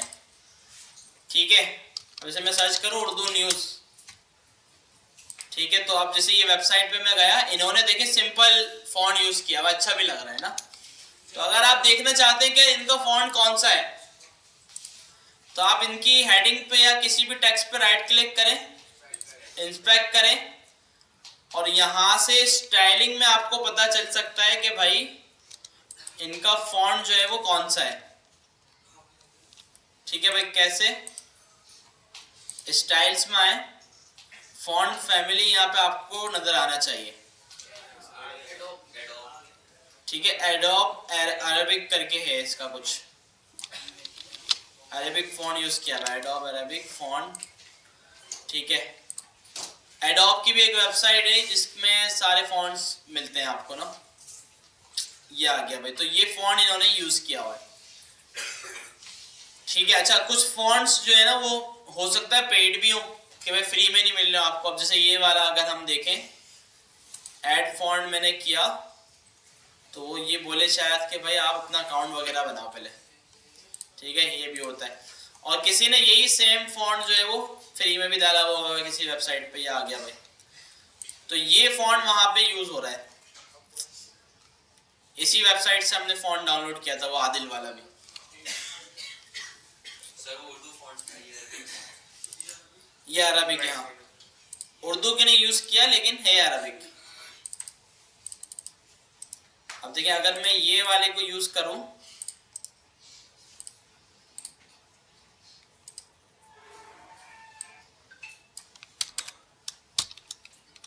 ठीक है, ये थोड़ा सिंपल है और अच्छा भी लगेगा, उर्दू में टाइप करें। ठीक है, अच्छा, एक सैलानी की भी वेबसाइट पे हुआ है, वो भी काफी अच्छा है। अच्छा, अच्छी चीज है यार ये, हम अगर वेबसाइट बनाए ना अपनी पर्सनल, या कोई ऐसी वेबसाइट जो मतलब हमारे ऊपर हो कि भाई हमें क्या क्या उसमें रखना है। ये क्या वेबसाइट क्रैश हो रही है भाई। ठीक है, तो यहाँ पे देखें ऊपर ऑप्शन है इंग्लिश से उर्दू और टर्की में जाने का, तो यहाँ पे ये फॉन्ट चल रहा है, देखें ये भी अच्छा लग रहा है। तो अच्छी चीज है यार, इसको हमें सपोर्ट करना चाहिए। ऑटो पे नहीं हो सकता, जिस तरह अभी आपने ऑप्शन दिखाया था इंग्लिश उर्दू टर्की का ऑप्शन आ रहा था। हाँ, ऑटो पे भी हो सकता है कि कंट्री देख के होता है ना कि किस कंट्री में आप, ये हमें ऑलरेडी ऐड करना पड़ेगा। हाँ, ये जावास्क्रिप्ट से होता है कि आप देखें कि रीजन कौन सा है आपका, और उसके बाद आप वो लैंग्वेज सेलेक्ट करवा दें। ठीक है, सेलेक्ट करनी होगी, ये सारे फॉन्ट वापसी तो नहीं रिवाइज करनी? नहीं, कुछ भी नहीं। ठीक है, अच्छा, इसमें दो तरीके होते हैं कि किसी भी वेबसाइट में ये जो लैंग्वेजेस आप ऐड करते हैं ना, तो एक आपको गूगल ट्रांसलेट ऑप्शन देता है कि उसको आप इंटीग्रेट कर लें अपनी वेबसाइट के साथ। तो जितना भी इंग्लिश में कंटेंट है उन सबको ट्रांसलेट करके दे देता है उर्दू में, लेकिन उसमें आते हैं इश्यूज। ठीक है, लेकिन कुछ वेबसाइट्स ऐसी होती हैं जिनका डेटा, जैसे सैलानी या कोई इस्लामिक वेबसाइट जिसमें कोई ऐसी बात हो रही हो, हदीस लिखी हुई हो, और उसको गूगल ट्रांसलेट उर्दू में अगर गलत ट्रांसलेट कर दे तो ये गुनाह हो सकता है ना, कुछ और बात हो सकती है। तो इस वजह से इस तरह की वेबसाइट के लिए हमें उर्दू फॉन्ट जो है ना वो खुद से टाइप करके लिखना पड़ता है, ठीक है, ताकि वो बिल्कुल एक्यूरेट आए। तो इस सैलानी की भी पूरी वेबसाइट में जो फॉन्ट है ये खुद से लिखा गया है, ठीक है, ये सीन होता है भाई, ठीक है। इस फॉन्ट का नेम अगर आपने देखना है तो वही तरीका,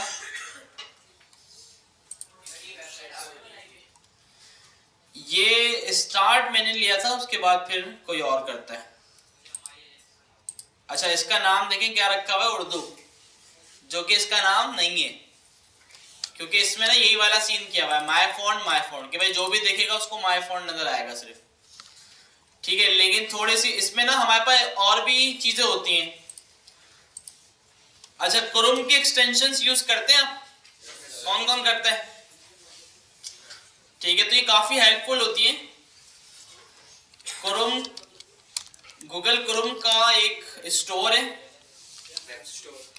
गूगल एक्सटेंशंस के नाम, क्रोम वेब स्टोर के नाम से, हाँ, ठीक है। तो इसमें काफी सारे टूल्स एंड एक्सटेंशंस अवेलेबल होती हैं जो आप अपने ब्राउजर में यूज कर सकते हैं, जैसे कि Google translate, zoom, drive, momentum, ठीक है। तो इसमें एक एक्सटेंशन है फॉन्ट पिकर, ठीक है, विच फॉन्ट फाइंडर, ठीक है भाई, टाइप स्कैन। तो इस पे देखें, जिसपे ज्यादा डाउनलोड्स आपको लग रहा है कि भाई है, तो वो जो है ना आप इंस्टॉल कर लें। ये वाला क्या सीन है भाई, इस पे 1 लाख के करीब है, ठीक है। तो अगर हम गूगल करें,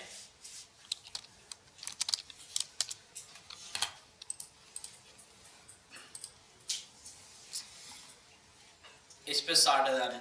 अच्छा, उर्दू का ना हो सकता है ये ना बताएं एक्यूरेट, लेकिन इंग्लिश का आपको बता देंगे कि भाई कौन सा फॉन्ट यूज हुआ है, ये ज्यादा सही लग रहा है।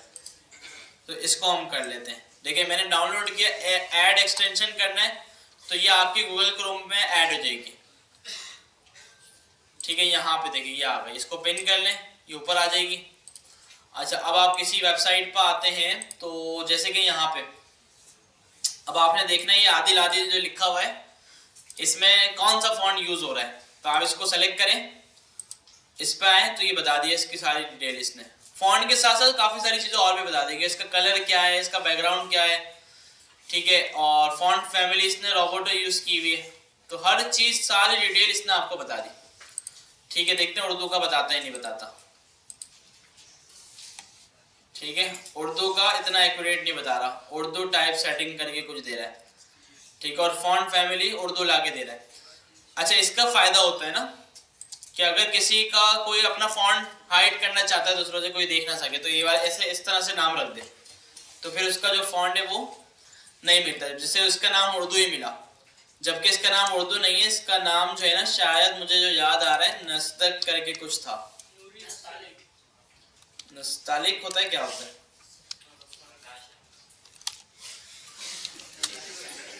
कौन है भाई? अरे जमील नूरी भी अच्छा है वैसे।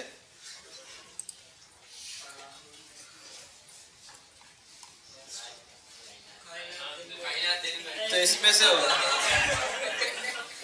ये उर्दू के फॉन्ट कैसे है यार, सब में ऐसे ऐसी बातें लिखी हुई।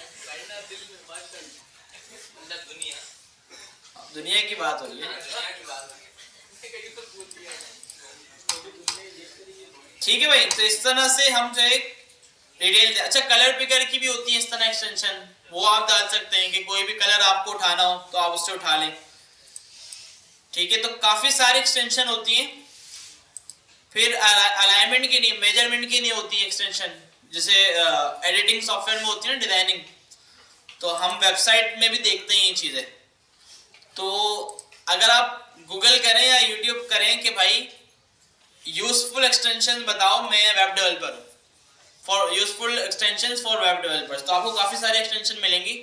अगर आप वो करेंगे तो आपको काफी फायदा होगा, जिसमें फॉन्ट पिकर और ये कलर पिकर वगैरह सब है शामिल। आगे बढ़े। सही है, एक्सरसाइज हो जाएगी। चलो सही है। अच्छा जी, 10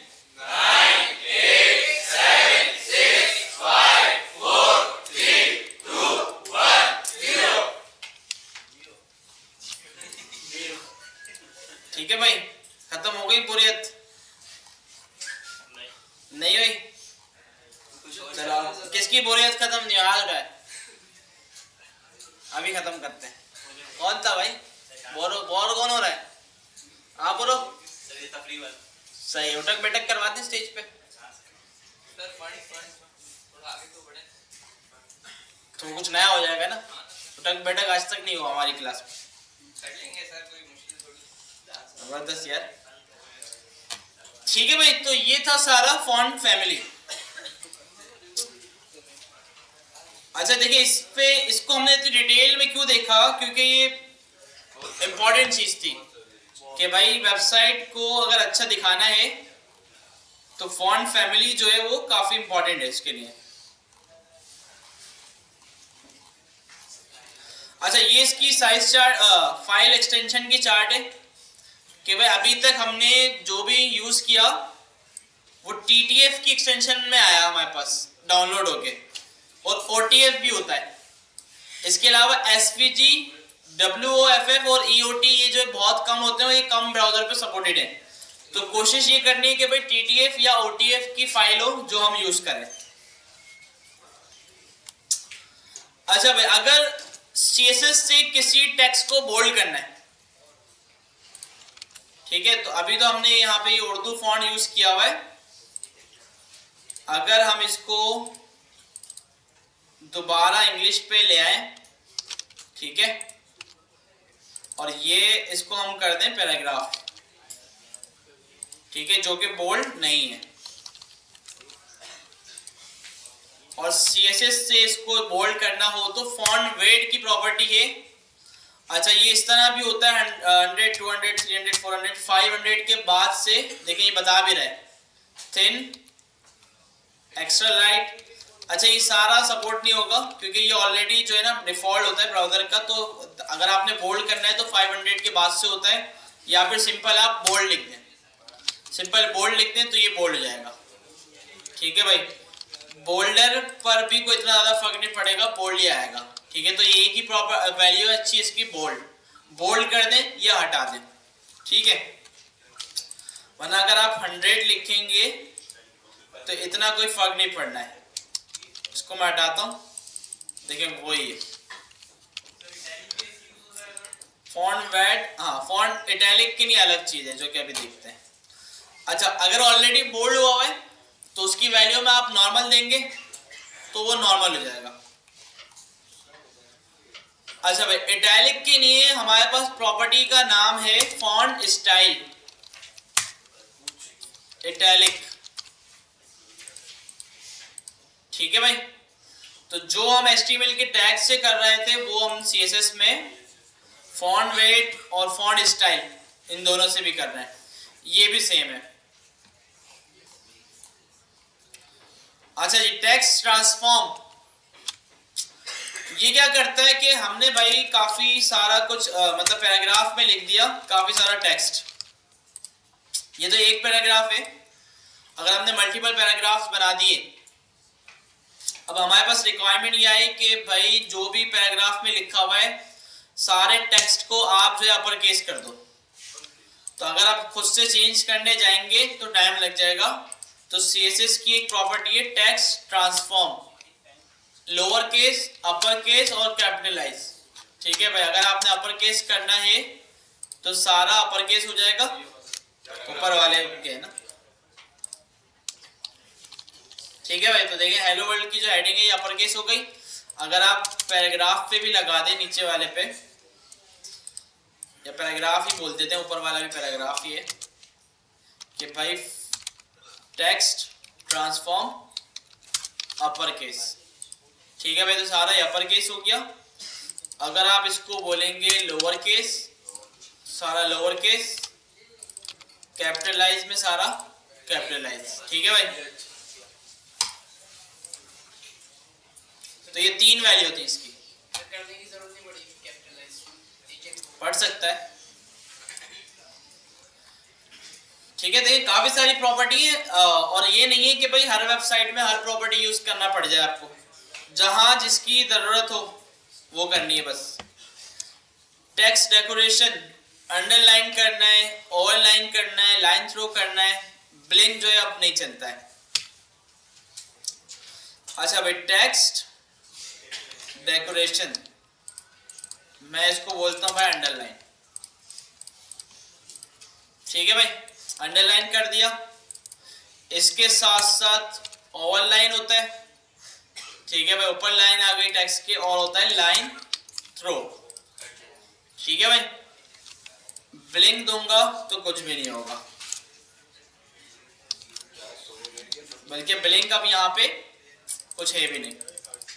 ठीक है, अच्छा जिस तरह हमारे पास HTML में फॉर्म का चैप्टर था ना, तो ये टेक्स्ट का चैप्टर है CSS में, जो कि सबसे ज्यादा लेंथी है। सर फॉर एग्जांपल अगर एक कोई वेबसाइट है शॉप वगैरह, उस पे जो सेल का डिस्काउंट की लाइन बनी हुई होती है, ये वाले और कर सकते हैं बिल्कुल।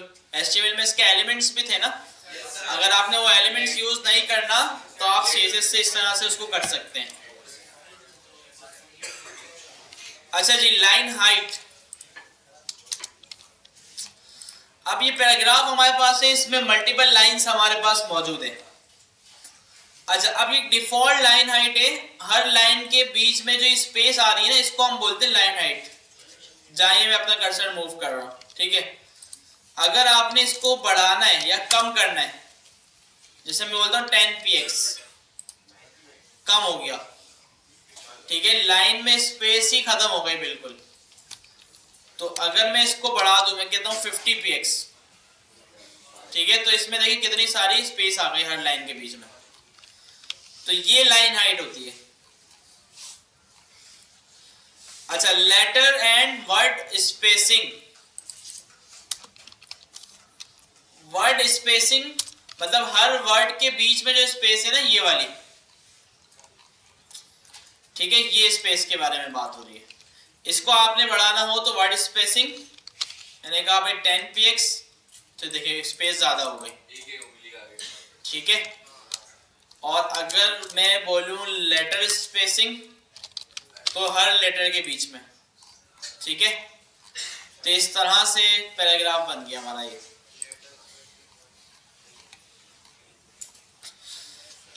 अच्छा जी, अलाइनमेंट काफी अच्छी चीज है।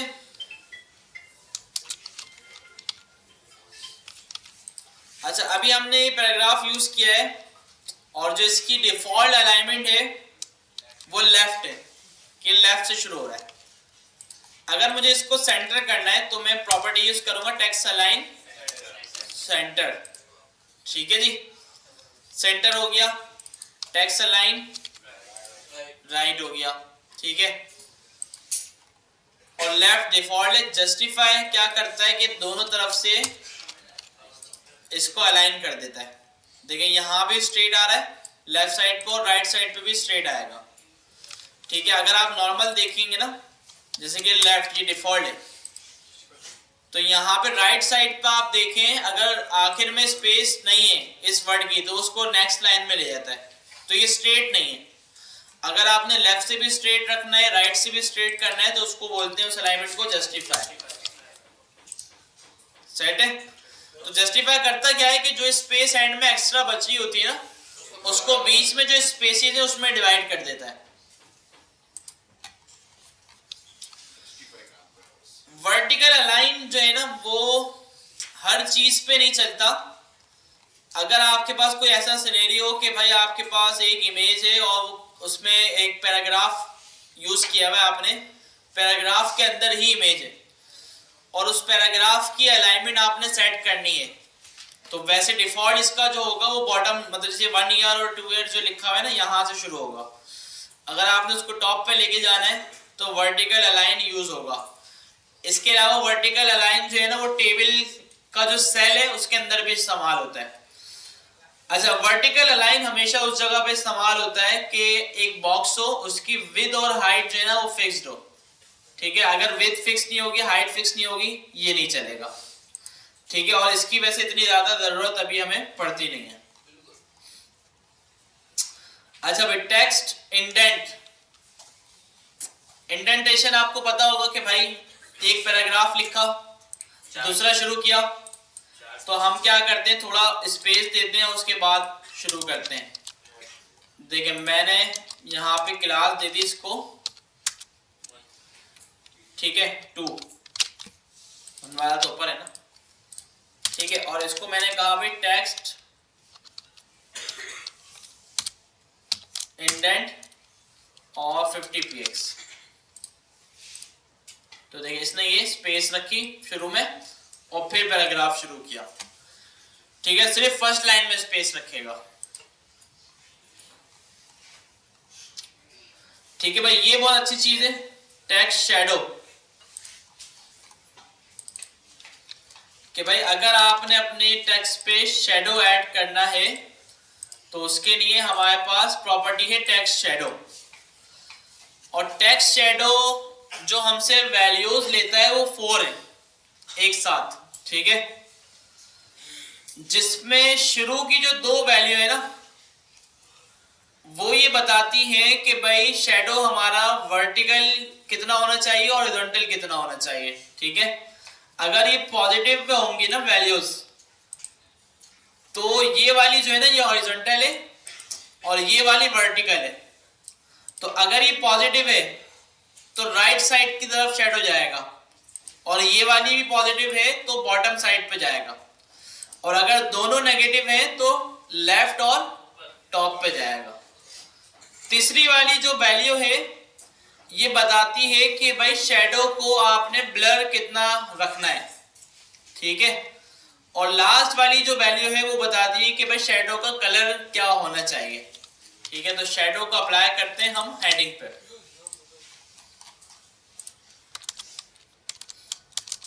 हेडिंग और इस पे हम बोलते हैं भाई टेक्स्ट शैडो 2px, ठीक है, और ब्लर कितना, ब्लर भी 2px, ठीक है, और कलर क्या दें, ग्रे, ठीक है। तो शैडो का कलर जो है ना वो बड़ा हम समझ के देते हैं कि भाई ब्लैक कलर हमारे पास है तो शैडो का कलर हमने ग्रे रख दिया, ठीक है भाई। तो अगर आप देखें तो इस पे शैडो अप्लाई हुआ है, ठीक है। तो अगर मैं इसको थोड़ा सा बढ़ा के आपको दिखाऊं तो देखें आपको सही नजर आएगा, ठीक है भाई। अगर शैडो का कलर हम कुछ और दे दें, ठीक है, तो ये ऐसा नजर आएगा, ठीक है भाई। तो इसके अलावा भी जो भी मतलब आप इसको करना चाहें आप शैडो से कर सकते हैं, ठीक है भाई। तो 3-4 वैल्यू है इसकी। पहली 2 कौन सी है, हॉरिजॉन्टल और वर्टिकल। पॉजिटिव में हो तो राइट और बॉटम, नेगेटिव वैल्यू हो तो, अब आप देखिए यहाँ पे ये किसकी तरफ जा रहा है, किस तरफ जा रहा है, राइट और बॉटम। अगर मैं इसको बोल दूं भाई -2 और इसको भी -2 तो अभी किधर जा रहा है, टॉप और लेफ्ट की तरफ जा रहा है, ठीक है। तो दोनों में से किसी एक वे में हम जो है वो शैडो देंगे।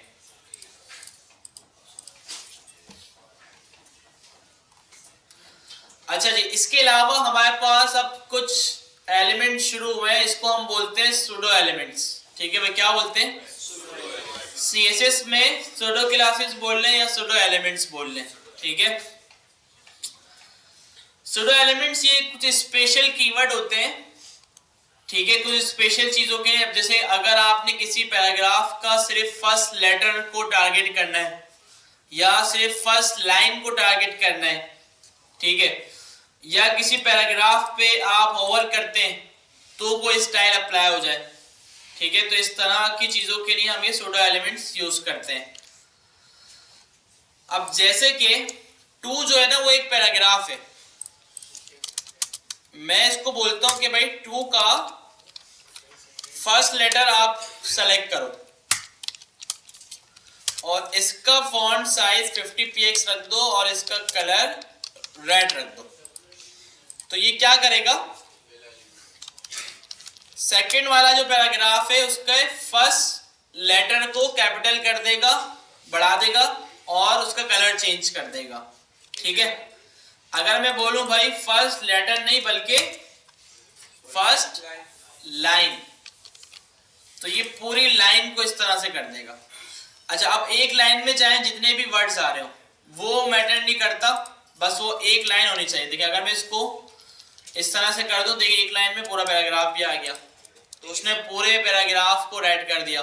सर आपने इसमें जस्टिफाई का भी तो दिया हुआ, वो काम नहीं करेगा फिर?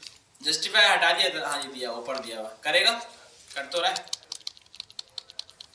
जस्टिफाई कर तो रहा है काम। तो रहा है सर, वो ऊपर वाले भी कर रहे हैं, नीचे वाले भी। नीचे वाले में भी तो कर रहा है, जस्टिफाई था क्या, मतलब सर वो दोनों साइड को कवर कर तो रहा है। देखिए बिल्कुल स्ट्रेट है जी जी। और ये भी स्ट्रेट है, ये जस्टिफाई है ना, ठीक है। जस्टिफाई हटाएंगे तो अभी आप देखना यहाँ से जो है ना ये खराब हो जाएगी स्पेस, ये देखें आई लेफ्ट साइड पे थोड़ा, उसके बाद अगर देखिए मैं इसको थोड़ा इस तरह करूँ, ये देखें स्ट्रेट नहीं आ रहा, ये पूरा स्ट्रेट आना चाहिए था। तो स्ट्रेट कैसे आएगा भाई, जस्टिफाई से, जस्टिफाई किया दोबारा स्ट्रेट हो गया, ठीक है। नीचे अगर और कुछ होता तो ये वाला भी यहाँ पे आके खत्म होता। फर्स्ट लाइन फर्स्ट लेटर, अच्छा ये दो जो है ये सिर्फ लिंक के लिए, किसके लिए? अच्छा लिंक का आप देखते हैं गूगल क्रोम का एक फीचर है कि भाई अब जैसे मैंने सर्च किया फेसबुक, इस लिंक का कलर ब्लू दिखा रहा है और इसका पर्पल दिखा रहा है, क्यों? विजिट कर चुके।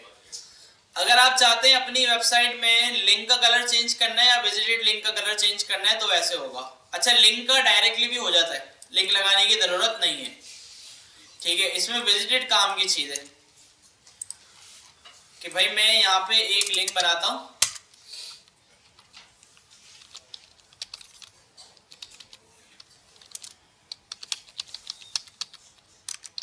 ठीक है भाई google.com, और पहले देखते हैं कि भाई क्या आ रहा है, क्योंकि ये हमारी वेबसाइट से विजिटेड है तो इस वजह से इसमें पर्पल आ रहा है। तो अगर मैं इसका कलर चेंज करना चाहूं तो मैं लिखूंगा A: विजिटेड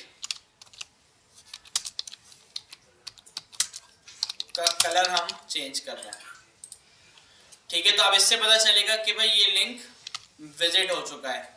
अच्छा अगर मैं इस लिंक को चेंज कर दूं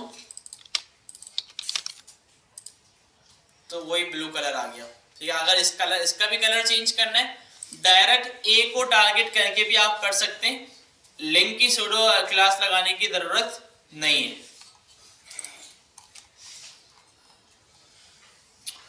अच्छा जी, इसके अलावा रिस्पॉन्डिंग टू यूजर्स, कि भाई अगर यूजर आपके किसी एलिमेंट पे होवर करे, ठीक है, या किसी बटन के ऊपर क्लिक करे या किसी इनपुट पे फोकस करे, ये होवर वाला जो है ना ये किसी भी एलिमेंट के ऊपर लग सकता है, heading, button, paragraph, image, table, किसी पे भी लग सकता है। एक्टिव सिर्फ उन चीजों पे लगता है जो क्लिकेबल हो, जैसे कि बटन हो गया, इमेज पे लग सकता है, ठीक है। फोकस लगता है सिर्फ इनपुट एलिमेंट्स के ऊपर, ठीक है। फोकस का मतलब ये होता है कि जब यूजर आके इनपुट में फोकस कर ले, ठीक है। तो अभी जो हमने शेडो लगाया ना ये हम लगाते हैं होवर के ऊपर, कॉलन होवर, क्या अभी ना चले, कब चले? जब इस पे माउस होवर हो, ठीक है भाई। जब मैं इस पे माउस होवर करूंगा तो जब ये चलेगा, वैसे ये नहीं चलेगा, ठीक है। अच्छा इसके अलावा हमारे पास क्या है, एक्टिव,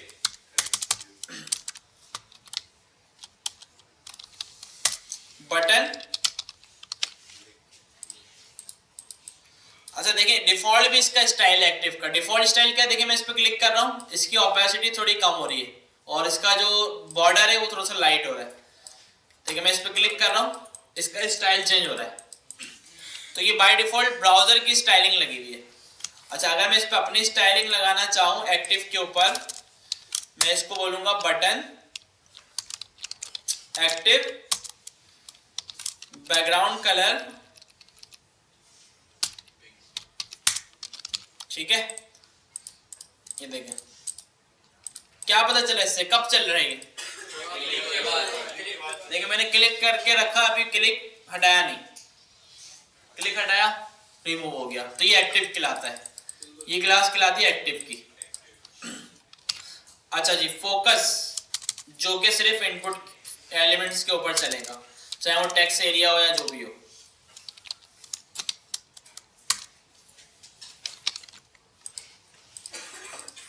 ठीक है। अच्छा अभी देखिए ब्राउजर का इस पे डिफॉल्ट स्टाइल मुझे बताएं क्या है। फोकस पे बॉर्डर डार्क हो रहा है, बॉर्डर डार्क हो रहा है, ठीक है, बॉर्डर थिक भी हो रहा है और डार्क भी हो रहा है।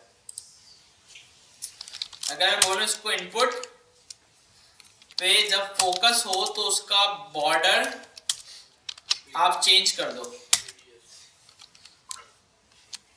क्या बॉर्डर अभी हमने नहीं देखा तो नहीं लगाते, बैकग्राउंड कलर चेंज कर दो। ठीक है भाई, कब कर रहा है चेंज? जब मैं फोकस कर रहा हूँ उस पर। देखिए अभी मैं लिख रहा हूँ ना, इसका मतलब मेरा फोकस इस इनपुट के ऊपर है। जब मैं इससे बाहर आऊंगा तो ये हटा देगा, तो ये कहलाता है फोकस। एक्टिव फोकस और ओवर, ये चीज हमने देखी। अच्छा जी, एट्रीब्यूट सेलेक्टर्स ये वैसे इतने ज्यादा यूज होने वाले नहीं है, लेकिन फिर भी इसको देखते हैं ताकि हमारा ये चैप्टर एंड हो जाए।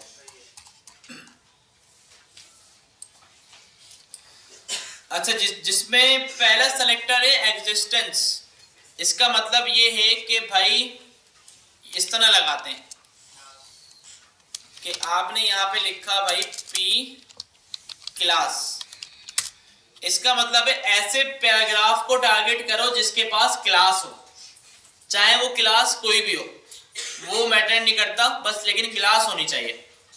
ठीक है। अच्छा अब नीचे क्या इक्वालिटी पे क्या है कि भाई इक्वल टू लगा के बता रहा है कि क्लास तो हो लेकिन क्लास 2 होनी चाहिए। ठीक है। अच्छा अब वैसे ये यूजलेस है, वरना हम क्या कर सकते थे, डायरेक्ट डॉट टू लिख दो। ठीक है, वरना इसका एक और तरीका होता है p.2, ये भी हम कर सकते हैं। p.2 का मतलब क्या है? अब देखें हमारे पास एक h1 है और एक पैराग्राफ है, इसको क्लास दी 2 और इसको भी क्लास दी 2। अब मैं यहां पे आके 2 पे कलर अप्लाई करूं तो क्या होगा? दोनों पे अप्लाई हो गया। ठीक है, लेकिन मैं चाहता हूं सिर्फ पैराग्राफ पे करना है, तो मैं बोलूंगा p.2। इसका क्या मतलब है? क्या दोनों पैराग्राफ है या ऊपर भी कहीं दिया हुआ है? अच्छा ऊपर भी है। ठीक है, इसको हटाते हैं तो सिर्फ किसको हुआ अप्लाई? पैराग्राफ को। अगर मैं चाहता हूं सिर्फ h1 को हो जाए तो मैं क्या लिख दूंगा? h1.2 कि भाई एक क्लास जो है ना, क्योंकि हम वो मल्टीपल एलिमेंट्स को भी दे सकते हैं, तो अगर हमें बताना हो कि यार ये क्लास में काफी सारे एलिमेंट्स के पास है लेकिन हमें सिर्फ पैराग्राफ्स को टारगेट करना है या सिर्फ हेडिंग्स को टारगेट करना है, ठीक है, तो ये वाला जो है वो फिर यूजलेस हुआ। ठीक है सर, अगर एक्सटर्नल केसेस के अंदर जो 4 पैराग्राफ्स लिखे हैं और हम क्या नीचे 5वें को जो है उसका कलर चेंज करना चाह रहे हैं, तो सर वो 5 चारों उसके साथ वो कलर चेंज मिलेंगे उसको। अगर हम सिर्फ 5वें को अलग क्लास दे दो उसको, 5वें को उसको HTML से HTML में जाके 5वां जो आपका पैराग्राफ है जिसको सबसे अलग स्टाइल देना उसको अलग क्लास दो और उसको जाके टारगेट कर लो। ठीक है भाई, स्पेस क्या करता है कि भाई अच्छा हमारे पास ना किसी भी HTML एलिमेंट के पास एक से ज्यादा क्लासेस भी हो सकती हैं। ठीक है, अब जैसे इसके पास 2 है ना, स्पेस 3 स्पेस 4, तो इसके पास 3 क्लास है। कितनी है? कौन कौन सी? तीनों में से किसी पे भी स्टाइल लगाएंगे चलेगा। ठीक है, स्पेस जरूर देना है लेकिन आपने ना स्पेस से इसको सेपरेट करना है और इस तरह जितनी भी क्लासेस दें आप सारी चलेंगी। आईडी जो है ना जावास्क्रिप्ट में ज्यादा काम आएगी। ठीक है, तो आईडी यहाँ पे भी कर सकते हैं लेकिन कुछ फायदा नहीं है, जावास्क्रिप्ट में ज्यादा काम आएगी वो।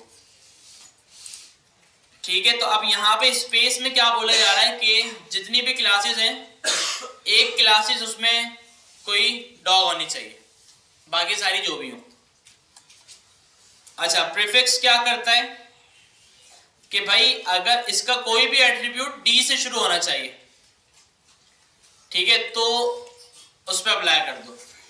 सब स्ट्रिंग क्या करता है, targets any P element with an attribute उस वैल्यू कंटेन्स लेटर डू, कि भाई उसकी एट्रीब्यूट की जो वैल्यू है शुरू में एंड में कहीं पर भी डू आ जाए, बस उस पर अप्लाई कर दो, ठीक है। और सफिक्स आखिर में क्या है कि भाई targets any P element with an attribute उस value ends with the letter G, कि भाई ऐसा एट्रीब्यूट होगा जिसकी वैल्यू जी पर खत्म हो रही होगी, ठीक है। तो ये जितने भी थे इसमें से मुझे तो कोई ऐसा काम का नहीं लग रहा, ठीक है, लेकिन पता होना चाहिए, ठीक है। कोई पूछ ले कभी क्या ऐसा कुछ है, ठीक है। डिलीट का ऑप्शन नहीं है वरना मैं कर देता। पूछ सकते हैं इंटरव्यू में, आपसे पूछ सकते हैं कि भाई ये भी कुछ है, ठीक है, लेकिन आप उनको एक्सप्लेन करेंगे कि भाई इसकी जगह पे हम ये यूज कर सकते, जैसे मैंने p.2 ये बताया चीजें, ठीक है। लेकिन कुछ सिनेरियो ऐसे होते हैं कि जहां पे मतलब 100 में से एक बार ये चीजें यूज करना पड़ सकती हैं, ठीक है। ऐसा नहीं है कि बिल्कुल ही साइड पे कर दो, मतलब 100 में से एक बार ऐसा कुछ हो सकता है कि भाई जहां पे आपको इसकी जरूरत पड़ जाए, ठीक है भाई। तो ये था CSS का सबसे बड़ा चैप्टर। देखें, आपने जब फर्स्ट चैप्टर पढ़ा ना, तो मैंने आपको क्या बताया कि भाई क्या इंपॉर्टेंट है, सेलेक्टर, कर्ली ब्रैकेट, डिक्लेरेशन। आगे चीजें जो है सिर्फ क्या चेंज होगा, प्रॉपर्टी वैल्यू, प्रॉपर्टी वैल्यू, ठीक है। तो बस यही चीजें अब सारी CSS किस तरह वर्क करती है वो समझ में आ गया, सेलेक्टर क्या है, कर्ली ब्रैकेट लगाते हैं, डिक्लेरेशन कैसे होती है वो समझ में आ गई। तो ये सारी चीजें काफी हैं, ठीक है। इसके अलावा आगे तक यही सारी चीजें चल रही हैं। अच्छा, अब हम बात कर लेते हैं असाइनमेंट की, ठीक है भाई, करनी भी चाहिए। CSS स्टार्ट हो गई है और अभी तक हमने एक भी असाइनमेंट नहीं किया ना,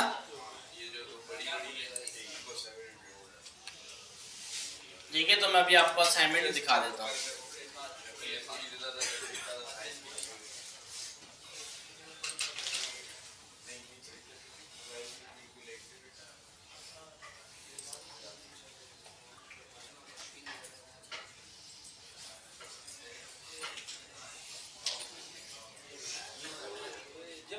हाँ, बना लेंगे।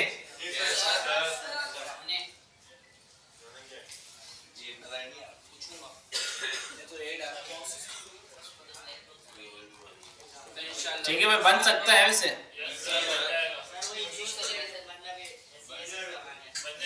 बन जाएगा, ठीक है। अच्छा, या तो ये बनाए या फिर एक और चीज है, ठीक है भाई, ये आप असाइनमेंट 2 पे रखें। दूसरी चीज हम ये कर सकते हैं कि भाई एक काम हम ये करें, रेस्टोरेंट वाला असाइनमेंट बनाया था उसी को निकाल लें, ठीक है भाई। और उसमें कलर्स और फॉन्ट ये अप्लाई कर दें। अच्छा, हर डिश का अलग कलर और अलग फॉन्ट होना चाहिए, ये रिक्वायरमेंट है। जितनी भी डिशेज गोला गंडा बनाना है, जितनी भी डिशेज आपने डाली हैं सबका अलग कलर होना चाहिए और अलग फॉन्ट होना चाहिए। चाहे 50 डिशेज है तो आपने 50 अलग अलग फॉन्ट डाउनलोड करना पड़ जाए भले, ठीक है भाई। तो ये पहले बनाएं और ये इसको फिर हम एक चैप्टर के बाद रखते हैं। बॉक्स वाला चैप्टर पढ़ लें और उसके बाद फिर हम जो है इसको रखते हैं, ठीक है। तो ये लाजमी भाई नेक्स्ट क्लास से पहले ये असाइनमेंट चाहिए। ज़्यादा बड़ा जब भी मैंने नहीं दिया, रेस्टोरेंट वाला ही उठाया, उसमें कलर अप्लाई किया, फॉन्ट अप्लाई किया, सबमिट, ठीक है जी। ये जो स्लाइडर है ये CSS से भी बनता है? स्लाइडर CSS से नहीं बनता, जावास्क्रिप्ट से बनता है। मैं वीडियो में उसमें बनाकर दिखा। स्लाइडर के लिए जो है ना हम बनाएंगे इमेज लगाएंगे सिर्फ, सर इमेजेस स्लाइड हो रही है। इमेजेस नहीं, स्लाइड नहीं होगी। स्लाइड जो है ना फिर थोड़ा मुश्किल हो जाएगा सीरीज से। सर एक बात पूछनी थी, सिबलिंग का मतलब क्या है? सिबलिंग का मतलब जो है वो भाई। सही है, यही पूछ रहे थे। मतलब ये काम क्या करता है? काम क्या करता है? मुझे बताया था। सिबलिंग क्या करता है? सिबलिंग देखें, H1 का सिबलिंग है P, ये दोनों एक ही लाइन में, तो आप H1 की क्लास से इसको भी स्टाइल दे सकते हैं। ये सिबलिंग है। सिबलिंग असाइनमेंट रिपीट कर रहा हूँ, रेस्टोरेंट वाली जो वेबसाइट आपने बनाई थी उसी को उठाना है, और जितनी भी डिशेज आपने उस पर डाली थी सबके अलग कलर और सब पे अलग फॉन्ट अप्लाई करना है। बस ये सिंपल असाइनमेंट है। अच्छा, आप एक काम ये करें भाई कि CSS अब हमारी हो गई है, तो अब हमें जो है ना प्रैक्टिस की नीड है, तो नेक्स्ट क्लास से ना क्लास में ना सबके लैपटॉप चाहिए मुझे। ठीक है भाई, लाजमी लाजमी लाजमी सब नेक्स्ट क्लास में लैपटॉप लेके आए। सही है भाई? ओके भाई, तो ठीक है, यहीं तक रखते हैं, मिलते हैं नेक्स्ट क्लास में। अल्लाह हाफिज़। ये मैंने एक CV बनाई है सर, लेकिन इसके अंदर एक इशू आ रहा है।